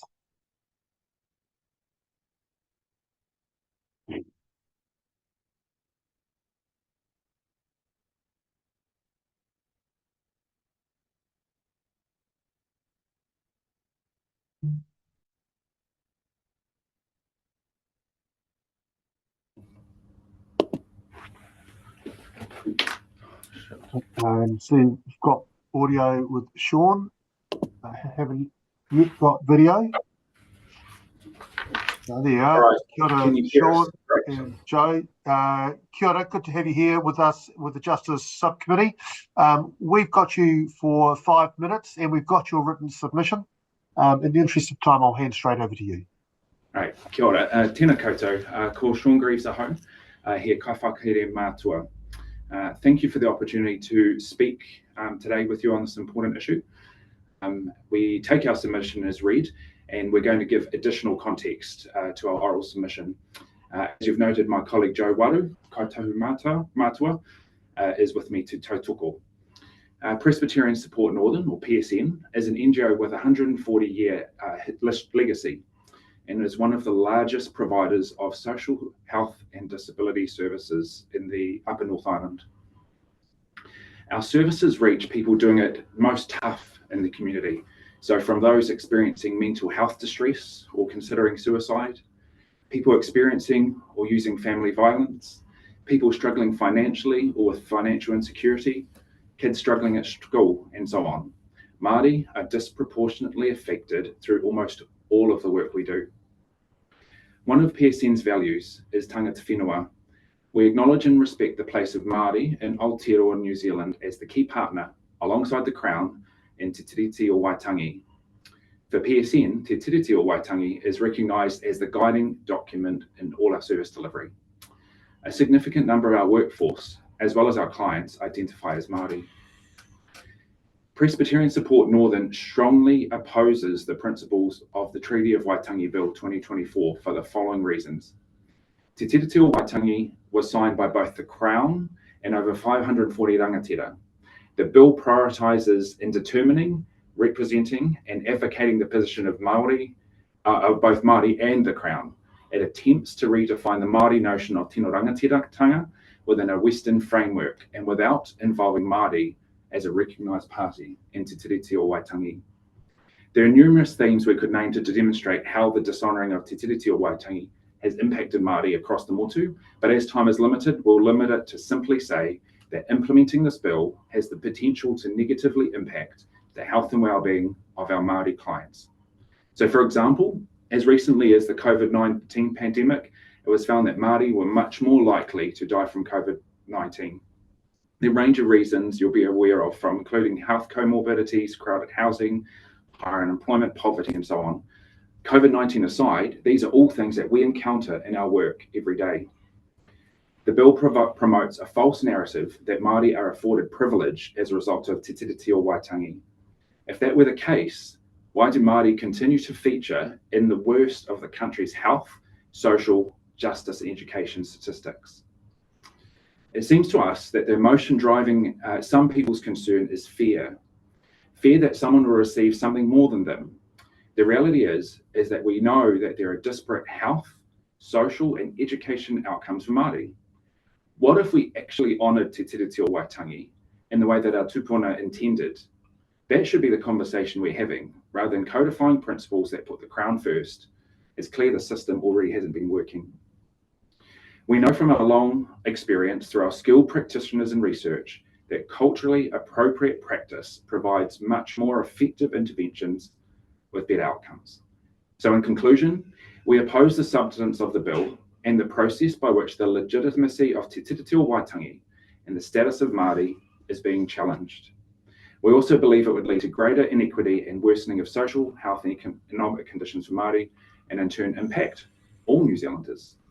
Instead, we challenge our elected representatives to focus effort, resources and funding on seeking solutions to improve outcomes for Māori across all the areas we've mentioned above. Starting with honouring Te Tiriti o Waitangi is the best place to start. Thank you for the opportunity to speak to our submission. Ngā mihi mai wā.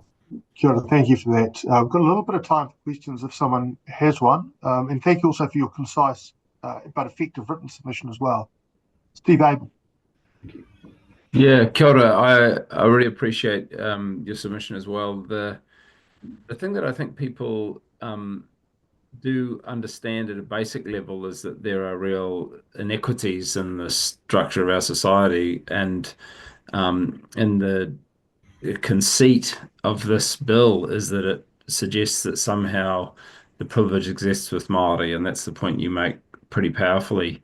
What are the negative consequences that you see from the anti-Māori rhetoric that we hear and the anti-treaty rhetoric in terms of people's day-to-day lives? What is the impact it has on people when they see this attack on Māori and Te Tiriti?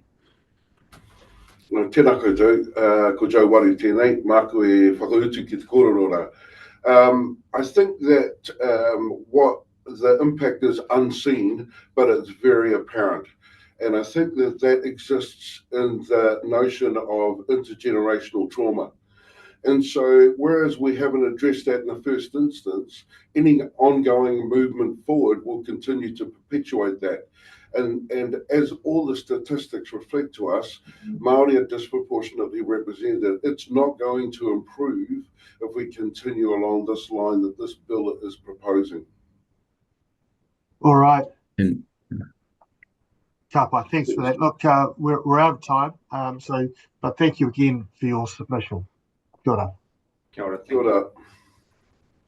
Our next submitter is Te Hoari o Te Papa Atawhai o Te Rohi o Te Waiariki, the Bay of Plenty Conservation Board. And I see we've got Matt there ready to go. Kia ora, Matt. Tēnā koe, Duncan. We've got you for 10 minutes, so I'm just going to hand it straight over to you. There may be questions at the end. Kia ora. Thank you. Hey, and can I say what a difficult task this committee has had? Thank them for their time and energy, particularly this week when many of us would rather be watching Te Matatini o Te Kahui Maunga. And I hear that one of the top contenders is performing today at 1:02 East whānau, so let's not miss out on that. Ka tira aku rangatira mā. Tēnā koutou katoa. Nei rā te reo te pōri o te Papa Atawhai o te rohi o Waiariki e mihi atu nei ki a koutou. Ko Matt Newman tōku ingoa, ka tūake au hei māngai o te pōri e te ata nei.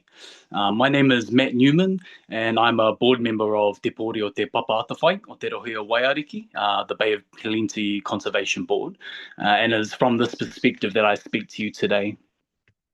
The Bay of Plenty Conservation Board is a ministerially appointed board that oversees a really culturally rich region, significant landscapes, ecosystems, and iwi hapu territories. Our role as a board is to represent the interest of nature conservation, natural earth and marine sciences, recreation, tourism, and the local community, including the tangata whenua of the area. Just a bit of background, the boundary lines for our advisory role are defined as mai ngā kurea whare ki Tihiro, tai atu ki Tūwatawata i te Whirinaki, and mai maketu ki Tongariro tai atu ki te Parihauraki. So from Bowen Town to Cape Runaway, through to Tūwatawata in the Whirinaki, and then from Maketu to parts of Tūwharetoa stretching up to the Hauraki Plains. Basically, it's the wider Bay of Plenty region. It's really worth noting that Minister Pōtaka has recently identified that upholding treaty settlements, working with iwi to ensure that the Crown upholds all treaty responsibilities is a bottom line. And with 66 iwi and Arohe, there's certainly some work to do. Hoi anō.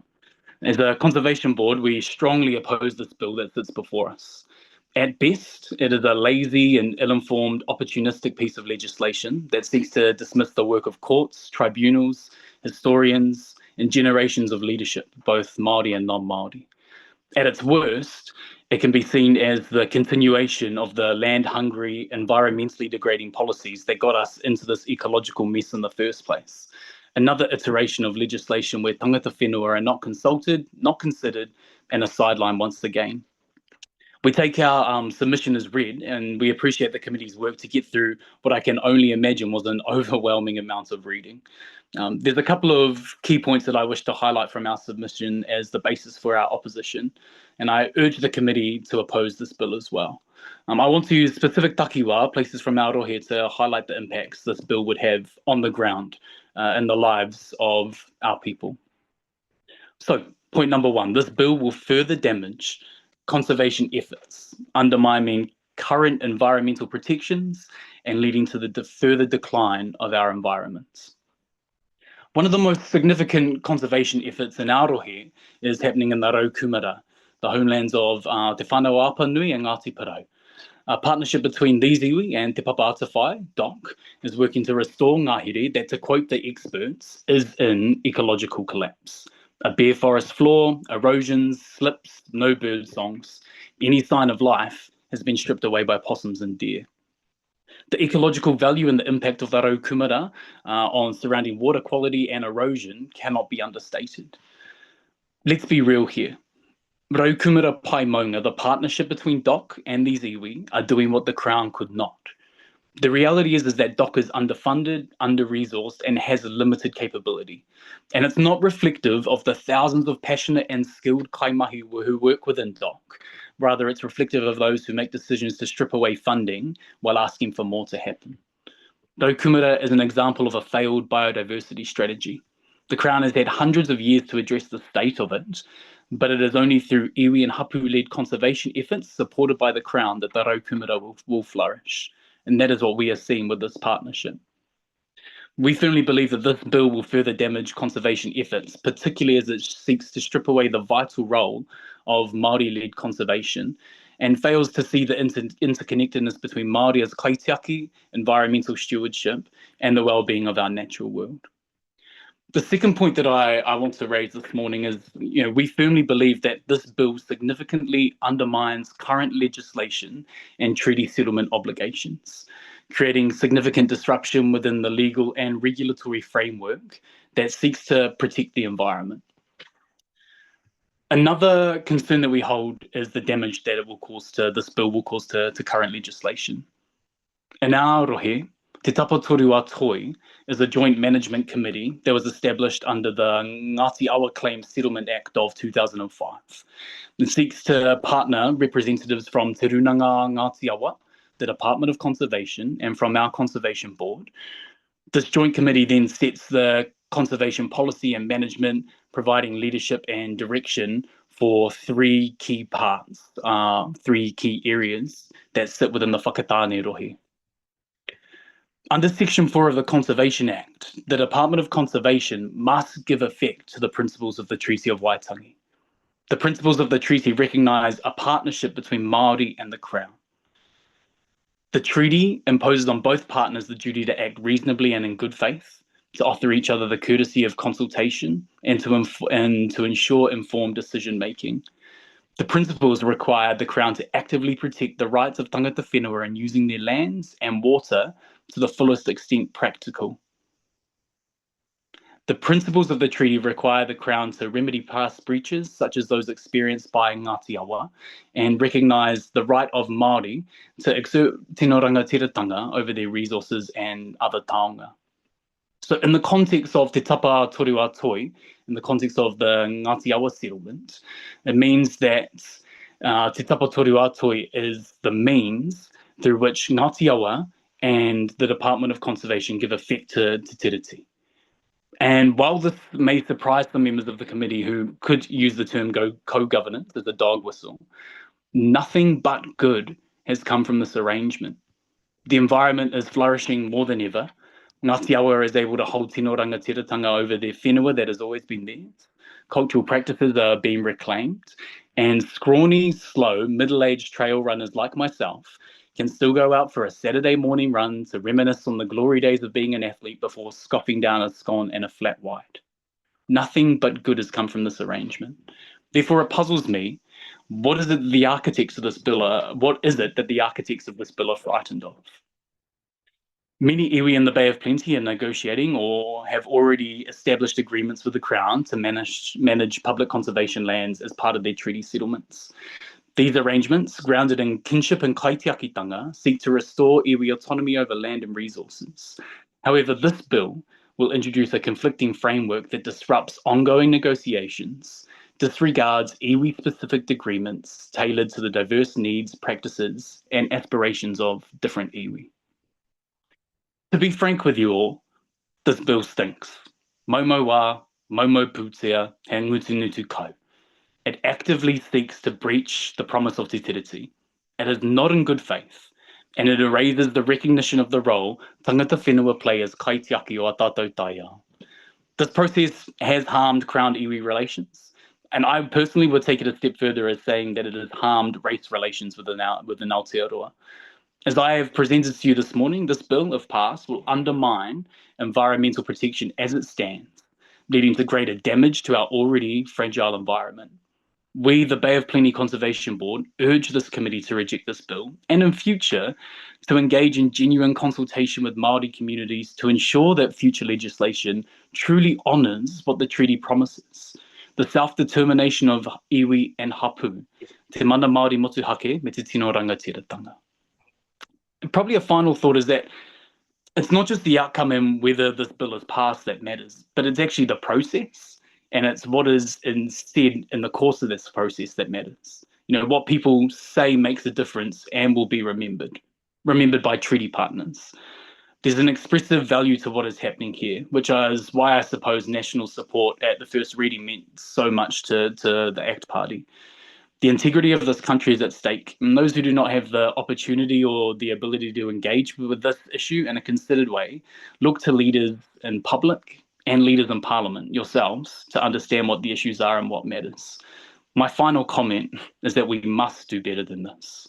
Ka ora te whenua, ka ora te tangata. Tēnā koutou. Tēnā koe, Matt. Tākuta has a question.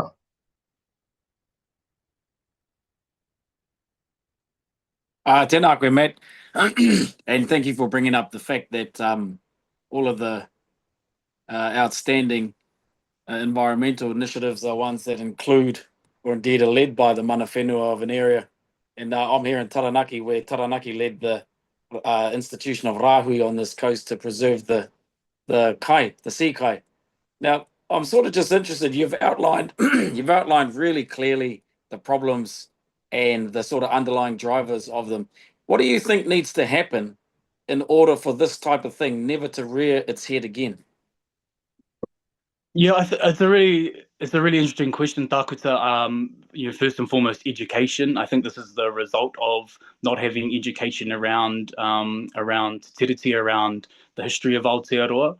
And I know that there have been approaches to try and fix that. But the second, I think there's some things at play here in terms of dividing people when it comes to, some people have rights and other people don't have rights. So I think at the end of the day, I think there's two things. I think there's politics, and I think that there's a lack of education as well. Right, thanks, Matt. We're past time, so we'll leave it there. Thank you for your submission. Tēnā koutou. Kia ora. Kia ora. We've now got Jonathan Harmon for 5 minutes.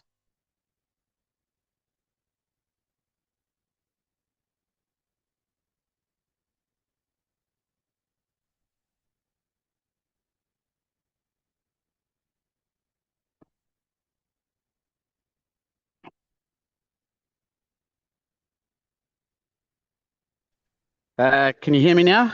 Can hear you, Jonathan. Thanks for that. We can even see you. Jonathan, we've got you good. for 5 minutes. In the interest of time, I'll hand straight over to you. Okay. Well, I said it karakia, whakataka te ho ke te tonga, whakataka te ho ke te uru, ki a mā kina ki uta, ki mā taratara ki tai, e hi aki ana ti atakura, hi cho, hi huka, hi hohu, ti hei mori ora.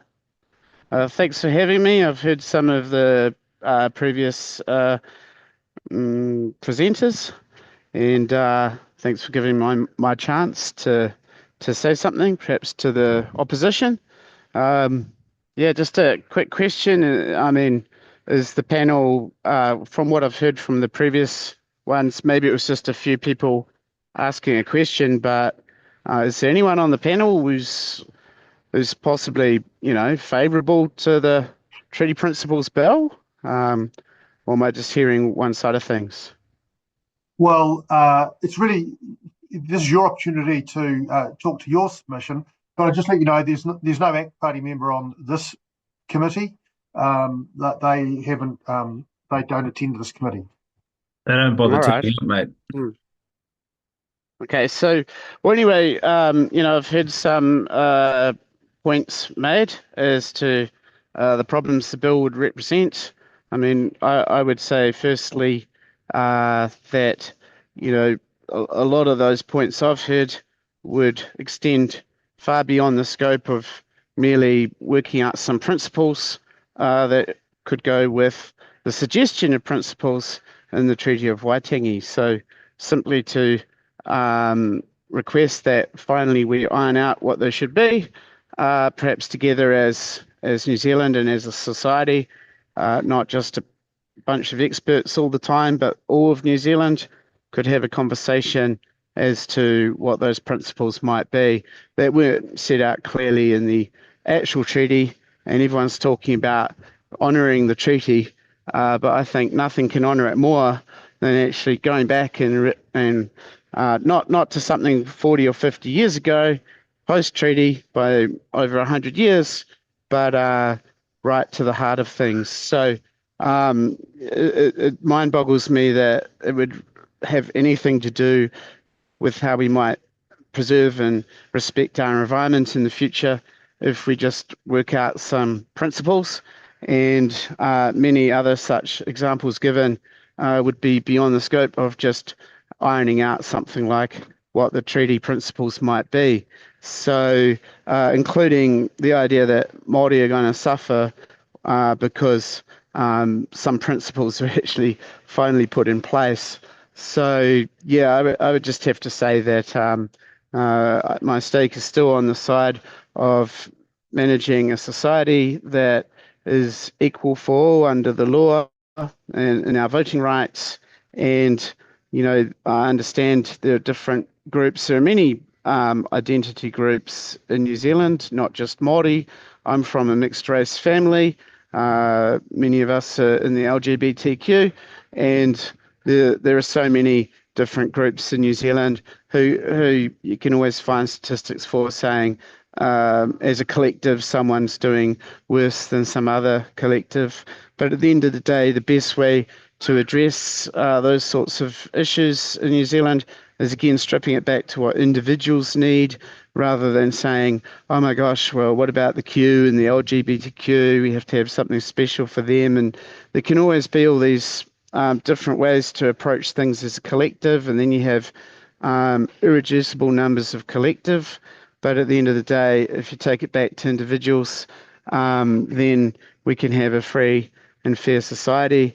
Once you do analyse everything by an identity group, of course you find discrepancies. There are many things possibly Māori could do for Māori that don't require the rest of New Zealand having to take ownership of it or pay for it, or somehow carry the burden of responsibility, or somehow being guilty for everything. I heard mention of Just letting you know, Jonathan, you've got about 20 seconds left. So okay, well, wrap up with a that's about the gist. That's about the gist then. So I think New Zealand deserves a chance to iron out together what the principles might be. Got it. Jonathan, thanks for taking the time to make your submission. It's good to have everyone or as many as can get a chance to this bill. That is our time, and we've got your written submission, so thank you. Thanks very much. Thank you. Members, our next submitter is Naluma Pa'o, and I'm sure if I've got that wrong, I'll be corrected. Kia ora. Unfortunately, I don't think I can get my camera working right now, but I will try to record it. That's no problem at all. Welcome to the Justice Subcommittee. We've got you for 5 minutes, so why don't I just hand straight over to you, and if we get a chance, there might be questions. I am speaking against the Treaty Principles Bill. I have prepared a short speech. Promises are the bindings of society. From money to religion to nations, everything we do in a social context is rooted in promise. The Treaty of Waitangi is no different. Te Tiriti o Waitangi was a solemn promise between the British Crown and the various iwi Māori who signed it. A promise between hundreds of iwi from both Aotearoa and the United Kingdom, yet 185 years later, the Crown's chosen interpretation of this treaty, the document which was described as the most important document in New Zealand's history, threatens to be redefined with the stroke of a pen. Many people don't consider Te Tiriti a promise or a partnership. Many people pointing to a point that the British Empire would never enter an agreement with its subjects. However, that relies on two pieces of misinformation. Firstly, it assumes that a treaty isn't inherently a partnership, which it is. From the Hittites to the Treaty of Versailles, treaties have always been partnerships and agreements. Secondly, it assumes that Māori agreed to give up sovereignty. This is the main icon this debate is about. Māori did not cede sovereignty, unlike what some, including groups such as Hobson's Pledge, claim. Sovereignty was never mentioned in the Māori version, the one signed by Rangatira Māori. While the aforementioned group, Hobson's Pledge, points to the original version of the English treaty as proof that Māori ceded sovereignty, the English version simply isn't evidence enough. We need to remember that the treaty was written at a time where virtually no one was fluent in both English and Māori. While many, including the original translators of this treaty, were conversational in both, they did not have the grasp of it that fully fluent bilingual people have. As a result of this, it's almost impossible to avoid mistranslation. Māori never ceded sovereignty.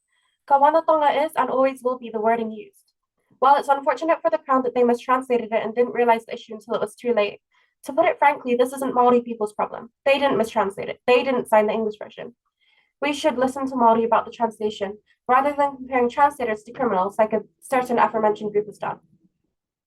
The point is, Māori retained and continue to retain their sovereignty. One of the main points ACT mentions about this bill is democracy. And democracy is allowing people to have their voices heard equally. ACT believes that this means that allowing people to vote on what they believe the treaty is means it's democratic. However, to the contrary, nothing is more undemocratic than floating around the idea of erasing past voices who can no longer stand up for themselves. That is not who we are as a society, nor who we are as a species. None of us would exist if our ancestors broke the promise of altruism that brought us together. Why betray the concept that brought us family, cohesion, and security? While it is unlikely that the bill will be followed by anarchy, the fact that the existence of this bill was entertained has already eroded social trust among New Zealanders. It sets a bad precedent for future generations and dishonors not only our descendants, but our ancestors who fought hard for the rights Te Tiriti ensures and for the freedoms we have come to enjoy. Was it not the ancestors of many New Zealanders who fought for freedom around the world? By breaking a covenant as sacred as Te Tiriti, we threaten to send our society backwards, undoing millennia of hard-gained moral and ethical wisdom. While there may be no visible or physical repercussions in the way of total anarchy, isn't justice and doing right a cause in and of itself? Isn't that what defines our humanity? Or is the government of New Zealand comfortable defining our nation as one that forgoes the principles of fairness, justice, and integrity? Is a complete disregard for integrity for the promises we made the enduring legacy of our nation? One of the bill's stated objectives is to promote a national conversation about the place of principles in our constitutional arrangements. If such a conversation is to be had, it should certainly be had between the signatories of the treaty, and certainly not after the principles have already been redefined or agreed by popular majority vote. The utterly egregious concept of single-handedly redefining a treaty between sovereign parties without genuine, good faith conversation between those parties is not just absurd, it is an insult to the integrity of New Zealanders, to iwi Māori and tangata tiriti alike. We are not the ones to break promises. Integrity has been one of our virtues in our school system, in our job market, and just our values as humans in general. Integrity is important and it should continue to be. Some argue that the bill is fighting for equality. That's a conclusion that many people have been drawn to, but unfortunately is not the case. It says the Crown recognises and will respect and protect the rights of Hapu and iwi Māori had under the treaty at the time they signed it. However, if those rights differ from the rights of everyone else, subclause 1 applies only if those rights are agreed in settlement of a historical claim. Now, Luma, just letting you know, you've got about 15 seconds left, so you might need to just wind up. Removing the pre-existing rights isn't fair because the rights of those iwi and Hapu are what was agreed upon in the treaty in the first place. Thank you.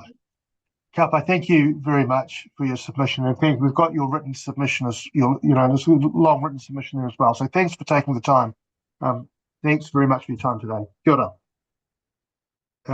Members, we now have the Rail and Maritime Union, and I see we've got Sam Kahui to present. We've got him for 5 minutes.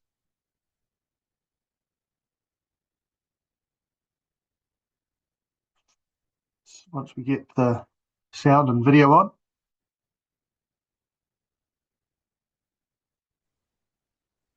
Kia ora.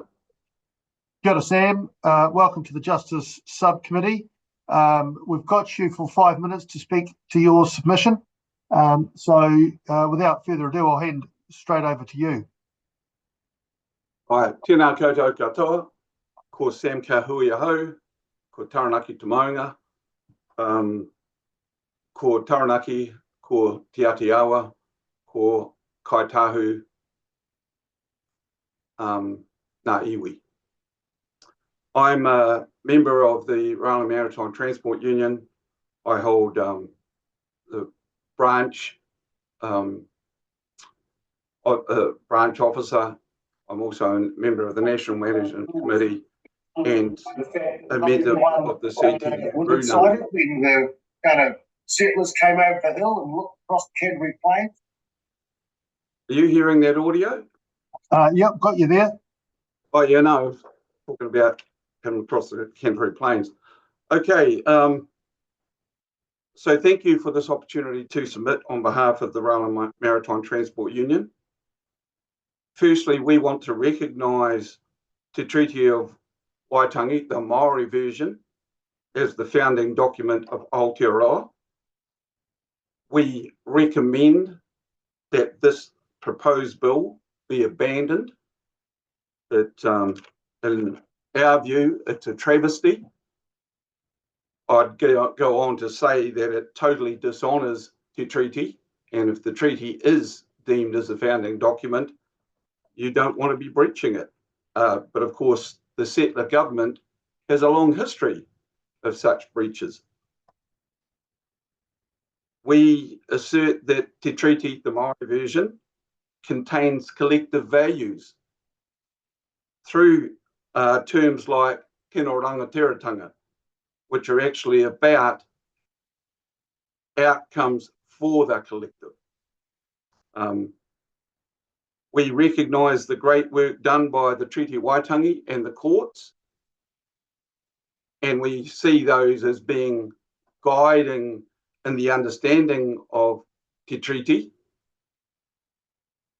in terms of understanding it. But many would say, as his previous speakers have said, Te Treaty in its own right, the way it is written, actually very much contains those principles which are in the current Act. We encourage the New Zealand government to actually take Te Treaty and embed that into our legislation. And obviously there is opportunity for change, but that isn't change which comes about unilaterally. Any change should be negotiated with the parties. Further to that, we see the treaty as a true treaty between sovereign nations. And I see that as being more confusing between Māori and Pākehā, or the Crown.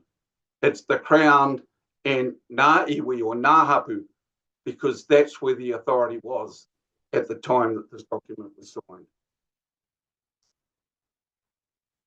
And we also assert that this new legislation proposed would undermine environmental protections because it would nullify or at least hamper the voice of Māori, kaitiaki, of our environment.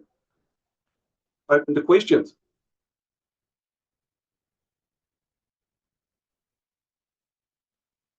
Kapa, thanks for that. I see Steve Abel has a question there. Yeah, thank you very much. Just picking up on your last point, do you think that the possible underlying motive or agenda of the legislation is to do exactly as you say, to sort of remove hapu rangatiratanga, Māori right to self-determination as a barrier to the exploitation of the environment and of nature? And in the context that you advocate for as a union, the legislation is heavily framed, as are other pieces of law going through this government, around personal and private property rights that are seen to be above community rights, or the right of the commons to be protected, or the right of Māori, hapu and iwi to express their kaitiakitanga. Firstly, thank you for the question. And I can't say that that is the primary driver, but but I do believe it's a major consideration by the drafters of this. If you looked at the way that ACT generally, their policies and principles and how they like to enable capital, and that this would make that a lot easier and really disenfranchise Māori and the community at large. So thanks for the question. Kia ora. Thanks for that. We are out of time, but thanks for your really concise and incisive submission, written submission as well, Sam. Kia ora. Kia ora. Members, we have Matthew Tukaki for the National Māori Authority next. You're good? Kia ora, Matthew. Good to see you there. We've got you for 10 minutes. So in the interest of time, I'm going to hand straight over to you. We may have questions at the end. No, ka pai. Well, kia ora whānau. First of all, I'd like to thank you all for gathering to listen. I won't thank you for the perceived privilege for attending this nefarious enterprise laid bare to force the people of this land to justify our existence. I do want to, however, apologise for today's look, or the fact I may slur my words somewhat. As many will know, I've been a little bit crook of late. So please don't hold that against me. The haircut, although Steve, I believe, is coming into fashion. And if I do slur my words somewhat, I don't want anyone listening to this think that I'm somehow day drinking. I definitely am not a day drinker. I've just been a little bit crook, but that hasn't stopped me from wanting to appear here today. I'll get straight to the point by making some points. Number one, the vast majority of submissions have indicated they are against this bill. That fits with our organisation also being against the bill. We would suggest that the anecdotal evidence and just the oral submissions alone put forward indicate that a very small minority are in favour of it, including a submission from one Ruth Richardson yesterday, which I also thought was very, very sad to watch. Otherwise, a person considered to be a rangatira in her own community would pop up with so many horrible words to say about the people that she shares this land with. But anyway, ka pai.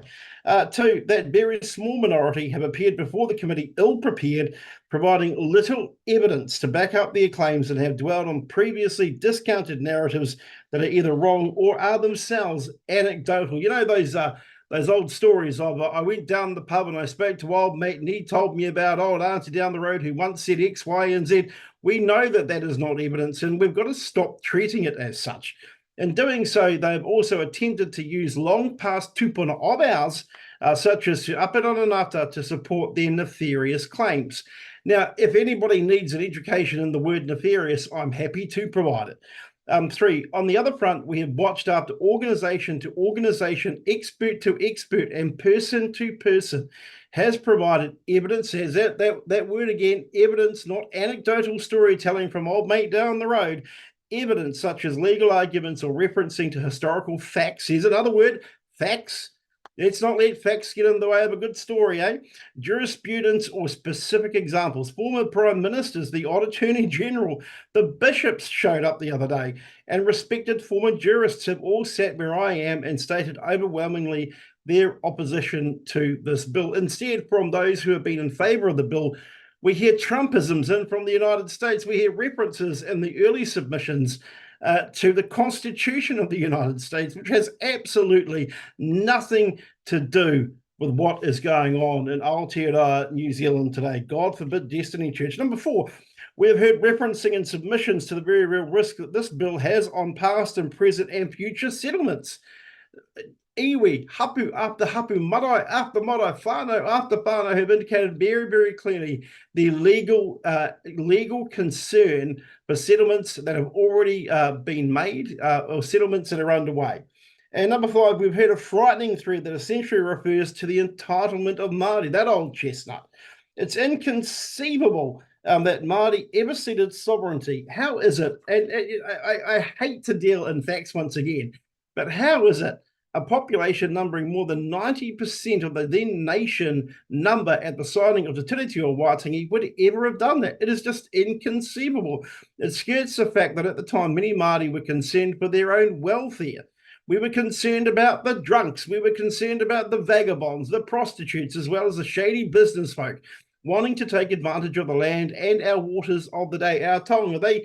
They wanted to come in here and strip our nation bare. What makes anyone think that it would be a fact that somehow Māori would have agreed to ceding sovereignty? It's just absolute nonsense. Unless corrected, some of these same submitters in favour of this bill would have us think that somehow we are entitled, elite, or otherwise. Again, those words, elite and entitled, coming from the place a million miles away, such as it is a fact that when the Treaty of Waitangi was signed, Māori owned more than 66 million acres of land. By 1975, unless anybody needs a lesson in history, almost 90% of that land had been sold or taken, mostly and exclusively by the Crown. At the signing of the treaty, 100%, that figure again, 100% of the Māori population spoke Te Reo Māori. As a result of ongoing government policies, the language was almost extinguished. Māori didn't attempt to extinguish their own language. We didn't attempt to extinguish our own culture. That was done at us. It was done through instruments of various parliaments over the years, from the Native Schools Act to Te Mea Te Mea Te Mea. Māori were not just displaced from the lands they once owned, but many were forced to migrate into the cities where they would join the ranks of the low-paid, low-skilled workers only seen as fit for the freezing works or roads. And against that backdrop, Māori didn't just survive against the odds, we thrived. We served in the wars not instigated by us, but by others. We served in the wars instigated by them. Nearly 16,000 Māori enlisted for service in World War II. Now, yes, the majority of our whānau served in places like home defence or engineering and artillery, but the Māori battalion that a whole lot of people like to dine out on and like to sing our praises on, 28th Māori Battalion, perhaps the most well-known unit of all, had over 3,600 men serving. And I won't get into the numbers that perished as a result of wars that we didn't instigate. Around a third of New Zealanders who served in Vietnam were Māori.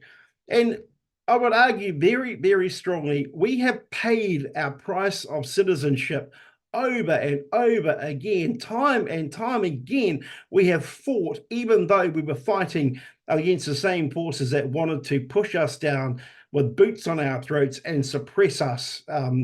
It was incredible. The truth is, our people have been locked up, our children have been taken, and I can say that honestly as a former chairman of the Ministry for Children, Oranga Tamariki. Between the time taxation came into being to today, Māori have, even though our lands are taken, we have paid tens of billions of dollars in taxes since the time Te Tiriti o Waitangi was signed. Let's be very clear here. Let's bust another myth which has popped up, that somehow we're just all bludgers. That whole Bondi scam. Oh, you know, New Zealanders just coming to Bondi to get on the welfare and surf. That is just nonsense. We are your small and large business owners. We don't see a colour difference when you come to an emergency room, probably transported by a person of Māori whakapapa in the ambulance with follow-up care by a nurse of Māori heritage to get you back on your feet so you can return to work.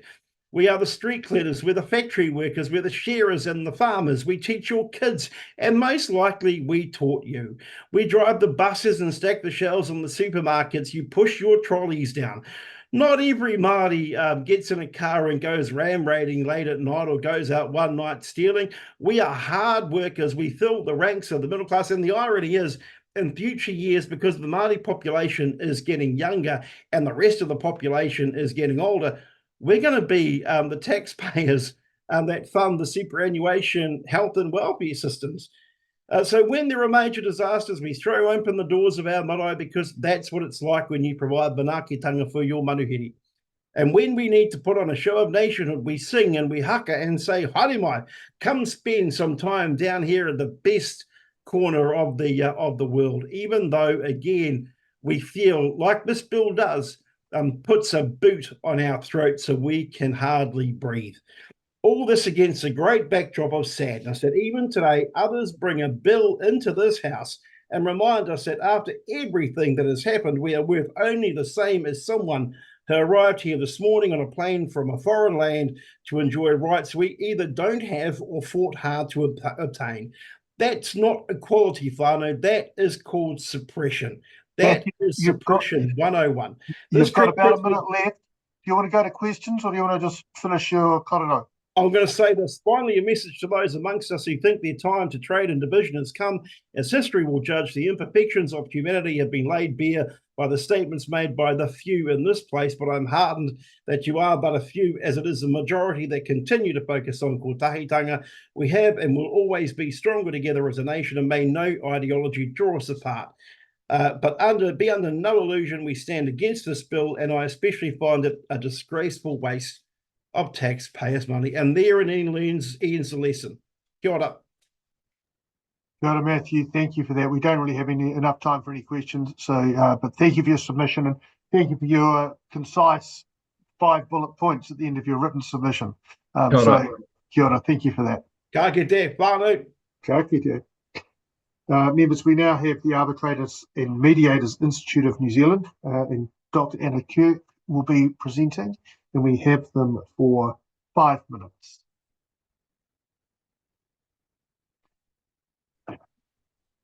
Thank you. Can you hear me? I can indeed. Now, as you may have heard, we've got you for 5 minutes. If we have time, there may be questions at the end. I'll hand straight over to you. Wonderful, thank you. Tēnā koutou katoa, ko Anna Kirk Takawingawa.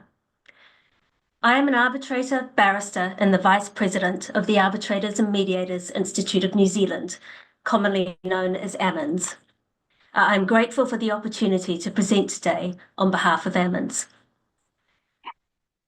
I wish to focus my brief remarks on the potential impact of the Treaty Principles Bill on dispute resolution in Aotearoa, New Zealand, and particularly on arbitration, a legally binding process where disputes are decided by an arbitral tribunal rather than in court. Arbitration is used in New Zealand to resolve a wide range of disputes, including those arising out of treaty settlement deeds, post-treaty settlement disagreements, and other tikanga-related issues. Te tiriti is also mentioned in a number of New Zealand's international trade and investment agreements, some of which contain international arbitration clauses. AMINZ opposes the Treaty Principles Bill. AMINZ is concerned that, if passed, this bill will negatively impact the efficient and effective resolution of disputes involving treaty issues. This is because it introduces treaty principles that do not align with or arise out of the treaty text. This poses considerable challenges for dispute resolvers and for parties engaged in these disputes. An arbitral tribunal faced with a treaty issue will need to reconcile the text of the treaty with the principles in the bill, and possibly even with principles that have already been developed and recognised. Arbitrators will need to apply a careful legal analysis to this task, based on comprehensive party submissions, in order to correctly apply the prevailing system of law in an impartial manner and to meet the expectations of the parties to the dispute. These are complex issues. To properly address them will require the commitment of extensive resources, both in terms of time and money, by the parties whose legal rights are affected. Those of lesser means may not be able to fully engage with the process, leading to inequity and injustice. The misalignment between the bill's principles and the treaty text also introduces legal uncertainty, likely to result in inconsistency of outcomes, at least initially, as arbitrators grapple with these difficult issues. In short, our view is that the Treaty Principles Bill will lead to treaty-related disputes needlessly becoming more complex, more costly, more contentious, and less certain. Moreover, any international arbitral tribunal asked to interpret a free trade provision referring to the Treaty of Waitangi will likely be faced with similar issues. In international arbitration, arbitrators have well-established treaty interpretation tools. They are unlikely to rely to any significant extent on legislation enacted by one treaty partner, which seeks to unilaterally interpret or reframe a treaty.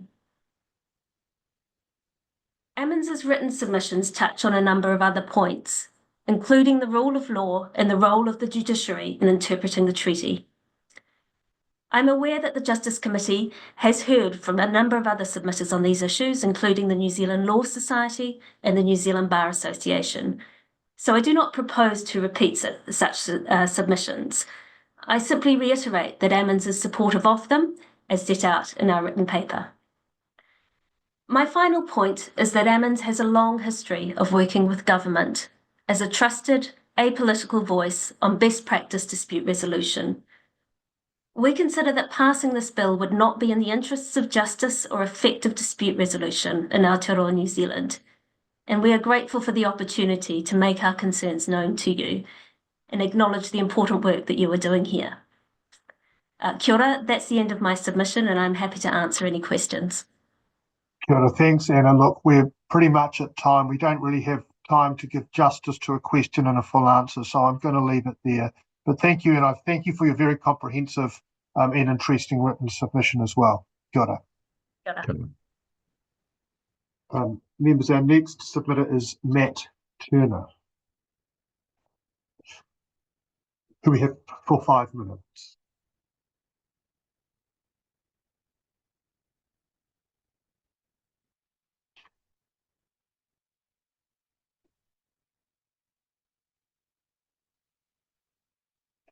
Got a Matt. Hello, that's better. Can you hear me? Well, we can indeed. Excellent. And we've got you for a brief 5 minutes, so I'm going to hand straight over to you. We have your written submission. We may have questions. Thank you very much. So I would just like to make it clear at the beginning that I am completely in support of this bill. I think it should go to a referendum. I listened very briefly to Matthew Tukaki a couple of moments ago, who was fascinating in his oration. I share the same name as him, I share the same hair colouring as him, but we stand completely opposed on the bill principles. What I found fascinating from what he said was he touched on the word he used, citizenship. Now, as you may hear from my accent, I originated from different shores as these. However, I'm a New Zealand citizen, much like he is. I think that if he actually looks at the principles that are set out in the bill, instead of mentioning things that have happened historically and things that haven't happened historically, he'll find that we are more in alignment than he would think. Principle 1, civil government. We are all, as New Zealand citizens, bound by a New Zealand government that we all elect. Principle 1. I don't see how there can be any argument with that. And principle 2, the rights he talked on of the hapu and the Maori, that's absolutely enshrined in the treaty. When the treaty was written and signed in 1840, it was a groundbreaking document. It was one of the first. It's a document that New Zealand should be rightfully proud of. We were the first to give women the vote. We were the first to introduce many things in the world, and that document is head and shoulders above anything that was happening back in those days. And it should continue to be one of our founding documents. However, it shouldn't usurp all the other rights that we as New Zealand citizens hold true. The right to equality, the right to be governed by our government. I think that those three principles are very important and should be enshrined in a document such as this bill. I'm happy to take any questions that you have on that. Thank you for that, Matt. Do members have any questions? No? Well, look, and I've got your concise and to the point written submission in front of us as well. But thank you for taking the time to speak to your submission. And so we'll leave it there. Thank you very, very much. No worries. Thank you for your time listening. Good, Matt. Members, the next submitter is Matthew Cunningham, who we also have for, we have Matthew Cunningham for 10 minutes.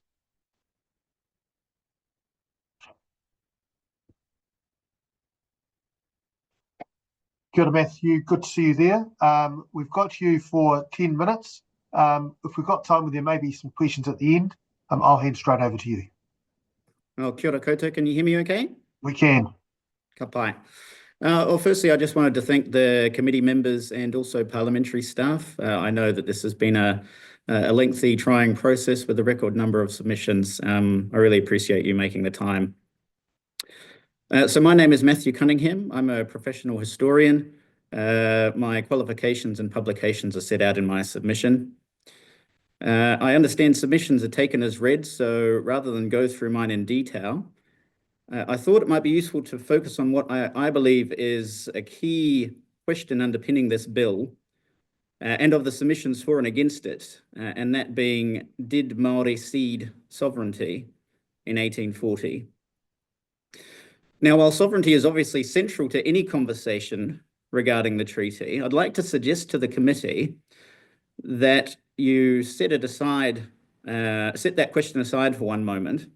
And the reason I ask you to do that is because our modern understanding of sovereignty is actually not very helpful to understanding the treaty in its historical context.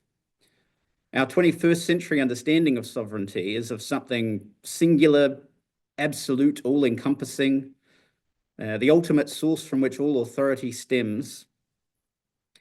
And the bill's supporters find it hard to reconcile this modern understanding with the notion that the British Crown would have entered into a partnership with Māori. But in history, as I state in my submission, context is everything. The treaty meant several different things to those who developed and signed it, and disputes over its meaning arose almost immediately after it was signed, particularly in the context of native title. Nevertheless, there were some common shared understandings in the 1840s and 1850s of what authority the Crown had gained by entering into the treaty and what it had not. Crucially, both the Crown and Māori generally agreed that the treaty gave the Crown the jurisdiction to govern non-Māori subjects residing or acting in New Zealand, including their interactions with Māori, which revolved primarily around land. However, they also both understood that the treaty did not give the Crown the jurisdiction to intervene in intra-Māori affairs, except in cases that British society considered repugnant to what they called the general principles of humanity, things like warfare and cannibalism. However, such interventions were often limited by practical considerations. Now, the entire colonial framework in this early period was built upon this shared understanding, and the historical record is replete with examples of this. I'd just like to cite a few. One is from December 1842, when dissent arose within the Governor's Executive Council over whether the Crown's sovereignty extended to Hapu who had not signed the treaty. The Governor sought advice from the Chief Protector of Aborigines, George Clark, who was the government official engaging with Māori on behalf of the Crown. And Clark advised the Governor that, quote, "The natives alone who signed the treaty acknowledged the Queen's sovereignty, and that only in a limited sense, the treaty guaranteeing their own customs to them. They acknowledge a right of interference only in grave cases, such as war and murder, and all disputes and offences between themselves and Europeans.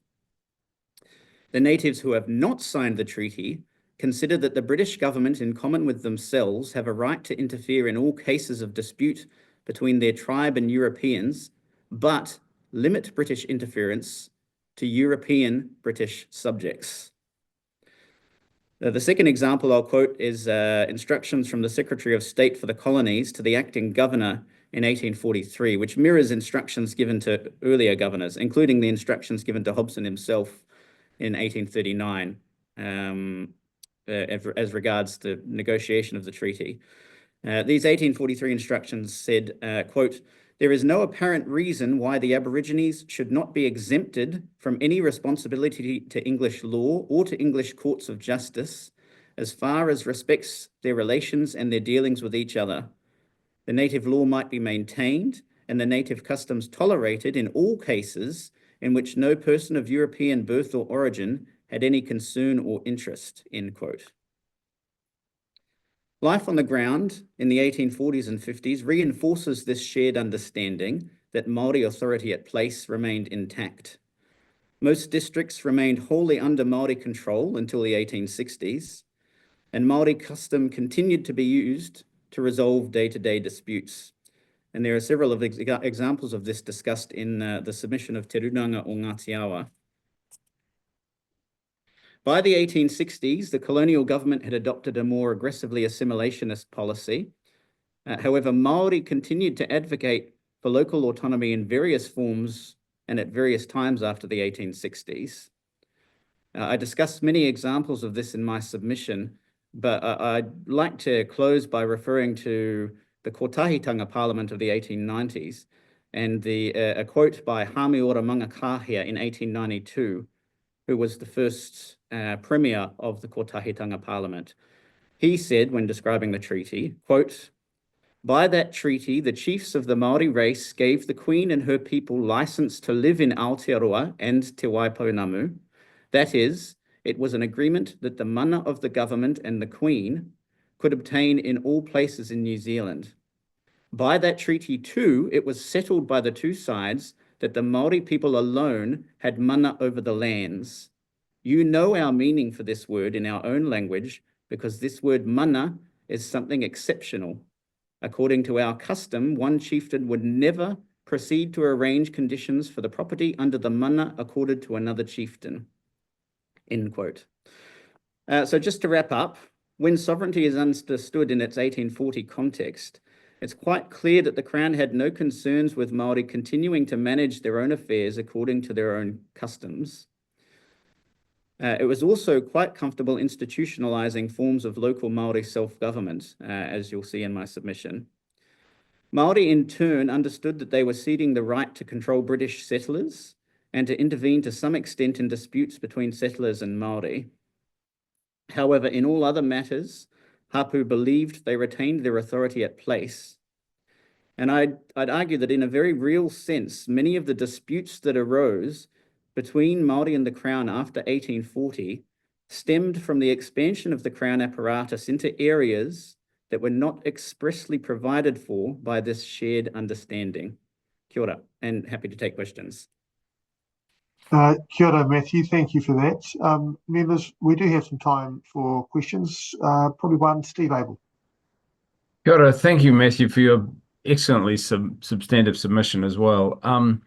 I wonder if it's useful for people to understand in layperson's terms the fluctuations of political sentiment that occurred between the 1830s and a colonial office that was influenced by the abolitionists and was keen to seek the consent of Māori to settle, versus what happened later under Governor Grey, when a much more aggressive traditional colonial strategy was adopted to simply take the land by force. Sure. I mean, that may take me far beyond the 10 minutes I have, but I'll do my best. You're quite right. In the 1830s, the influence of the humanitarian movement, which you can broadly understand as abolitionists switching their cause to look at the plight of Indigenous peoples around the world who had come into contact with the British Empire. They start playing a very prominent role in British society, in particular in colonial policy. In fact, James Stephen, head of the Colonial Office, was a leading humanitarian and had tremendous influence, not only in drafting the instructions for Hobson. In fact, he wrote those instructions, but just in colonial policy in general. And his position and that of the humanitarians was that Indigenous people had previously suffered tremendously at the hands of colonizing powers. And so they needed to do things differently in New Zealand. And one of the ways they were to do that was to largely leave the Indigenous polities to continue to manage their own affairs and to engage with British society and British laws on their own terms. Now, their idea was that eventually, in the long term, and this was a project that would take hundreds of years, Māori would, quote unquote, civilize themselves. But I think regardless of that, what their long-term goal was, you can quite clearly understand from that why Māori would have gotten the impression that their rangatiratanga was wholly intact, because that's what the British were saying to them. Hobson said, we're going to have to leave it there. Time is pretty precious, and that was an unfair question. So, kia ora. Thank you for your submission and your very lengthy and detailed materials that you provided as well. So, kia ora. Thank you, Matthew. Ka kite. Ka kite. Members, the next submitter is Bronwyn Ngatai, and we have her for 5 minutes.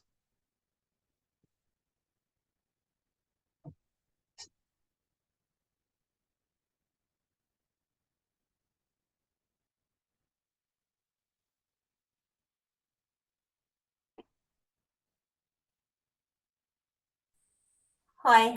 I see you there as Bonnie. So kia ora, Bonnie. Good to see you. We've got your submission. We've got you for 5 minutes. In the interest of time, I'll hand straight over to you. Okay. Tēnā koutou katoa, and thank you for the opportunity to speak today. My name is Bronwyn Ngatai, and I stand in strong opposition to the proposed changes to the Treaty of Waitangi. I am a retired government compliance and enforcement inspector with over 20 years of experience. And my career has given me a deep understanding of governance, accountability, and the importance of upholding legal agreements, which is why I feel compelled to speak on this issue. The treaty is not a document that exists at the convenience of the government. It is the foundational agreement between Māori and the Crown. It's not a contract with Parliament, but an agreement with Queen Victoria, recognising Māori rangatiratanga over our lands, resources and sovereignty, while allowing the Crown to govern its people. This was a partnership, not an act of submission. For generations, governments have blamed the treaty for their own failings in health, education and housing. The treaty does not disadvantage New Zealanders. Poor governance does. It's not the treaty's fault that our people struggle to access proper healthcare, education and housing. The treaty was a commitment to a partnership. And equally, yet successive governments have failed to uphold their side of the agreement while using it as a scapegoat. Now, a crucial and often overlooked aspect of the treaty is its visual representation in the New Zealand coat of arms, a symbol displayed in Parliament, courts and government agencies. It clearly depicts Māori as equal to the Crown, reinforcing the intended partnership of the treaty. Now, while the written versions of the treaty have been subject of debate and differing interpretations, the visual representation provides clarity and confirms the full intention of the agreement. It illustrates that Māori were never meant to be subordinates, but partners in governorship. Now, what makes this even more significant is that New Zealand's coat of arms is the only one in the entire Commonwealth, and in fact in the world, where the British monarch is depicted alongside a native person. Now, other nations use animals and symbols to represent their partnership.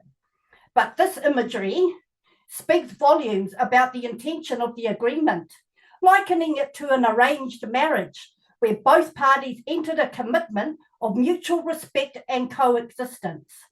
Now, if this visual representation is disregarded, then the very essence of the treaty is being dismissed. The government does not have the unilateral authority to alter the treaty, just as changes to a marital contract requires the agreement of both parties. Any modification to the treaty must be agreed upon by both Māori and the Crown. To do otherwise is a breach of trust and fundamental violation of the agreement itself. Furthermore, I understand that the Governor-General, the Crown's representative in Aotearoa, does not support changes to the treaty's core principles. And if the government proceeds with these changes without the consent of both treaty partners, it raises serious legal and ethical questions about the legitimacy of such actions. Now, the treaty was meant to bring people together, to be used as a political tool, but it's now being used as a political tool to divide us. Weakening or altering its principles undermines the partnership that New Zealand was built on and risks destabilising the relationship between Māori and the government. And if one party unilaterally breaks an agreement, then the entire relationship is put into question, including the government's authority over the very land they govern. And I Robin, urge this... just letting you know, you've got about 20 seconds left, so just a few concluding sentences.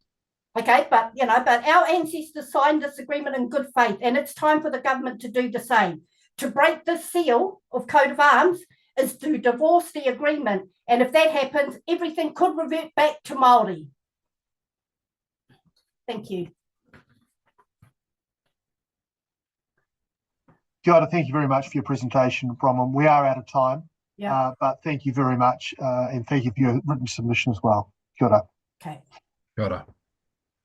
Members, our next submitter is Bruce White. And we've got Bruce for 5 minutes.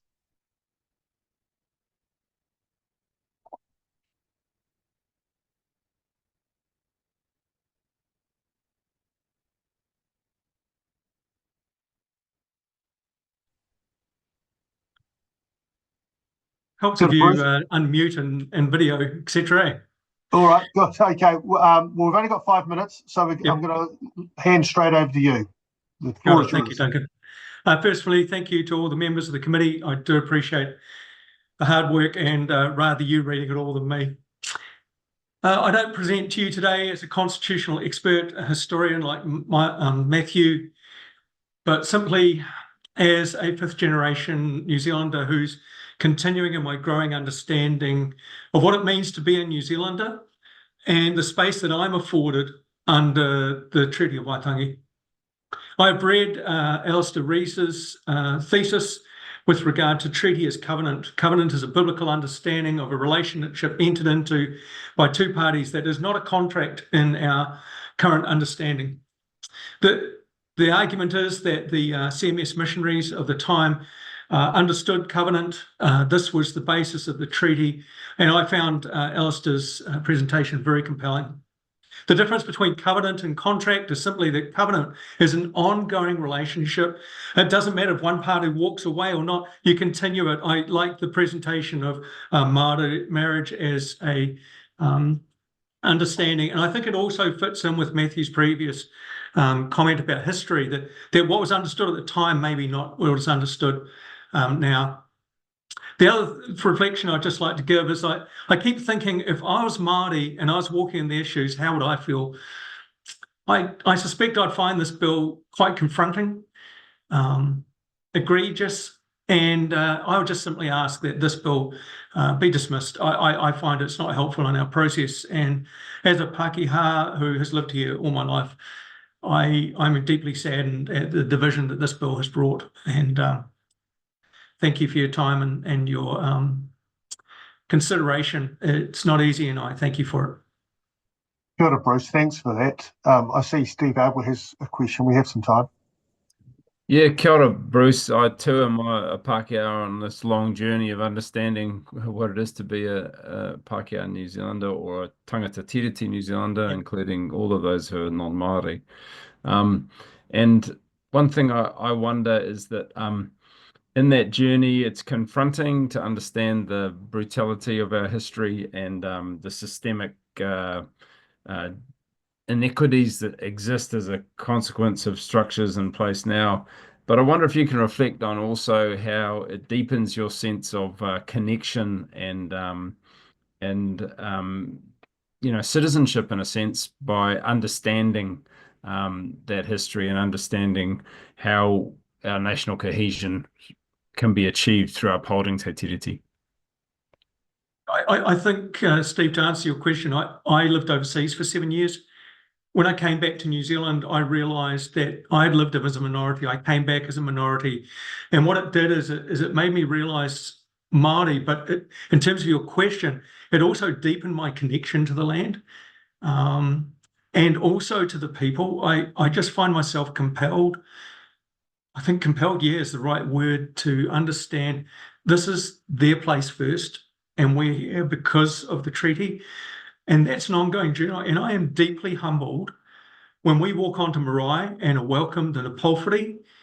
I'm not judged. There's no sense of, you are part of the problem. And I just pray that as Pākehā, we could approach this with the same humility. Kia ora. Kia ora, Bruce. Thank you for that. We're pretty much at time, so we'll leave it there. But thank you for your submission and your very brief and to the point oral submission. members, our next submitter, again for 5 minutes, is Palestinian Youth Aotearoa.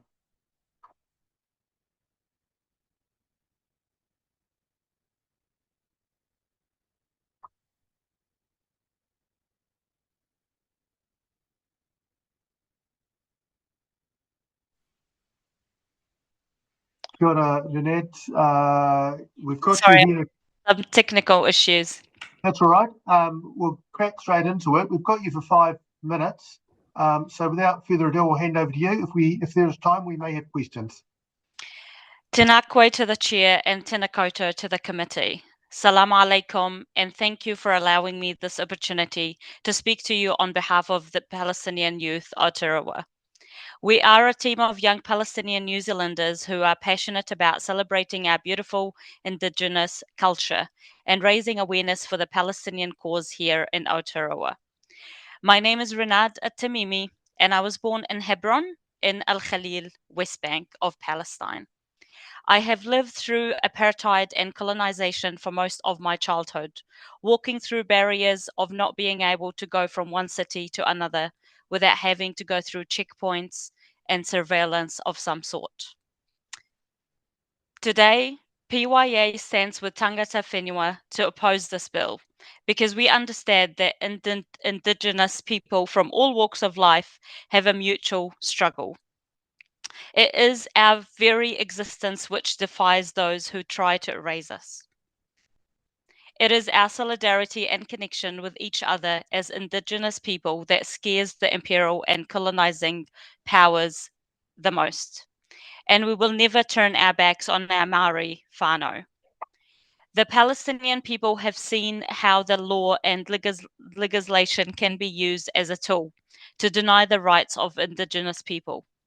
For example, there is the Israeli system of systematically denying Palestinians building permits for their own land and homes, and then later sending the IUF in to destroy their homes, and farming resources for the failure to have permits.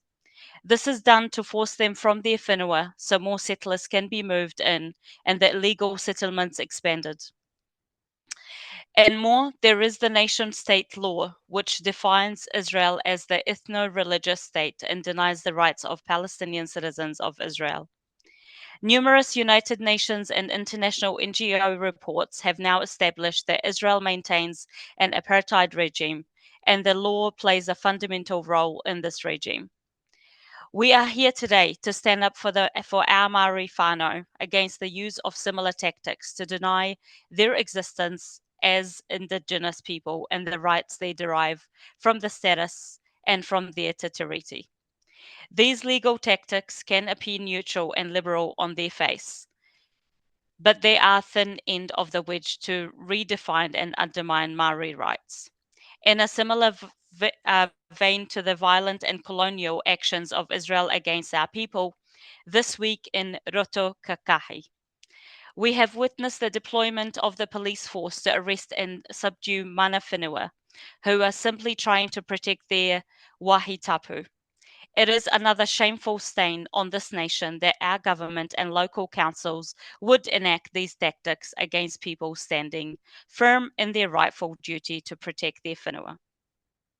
PYA stands with those protecting the lakeside land and recognizes in this stand our mutual struggle for the protection of our land in the face of unjust decisions by those in power. The land will remain and the people will never give up. Ake, ake, ake. I'll finish off with a whakatauki from a Palestinian poet, Mahmoud Darwish. We have on this land all of that which makes life worth living. We stand to protect the land in Palestine, and here in Aotearoa and Te Tiriti is the framework through which we do this. Kill this bill. Thank you. Thank you. We've got just a minute left, so if you can be brief, Steve.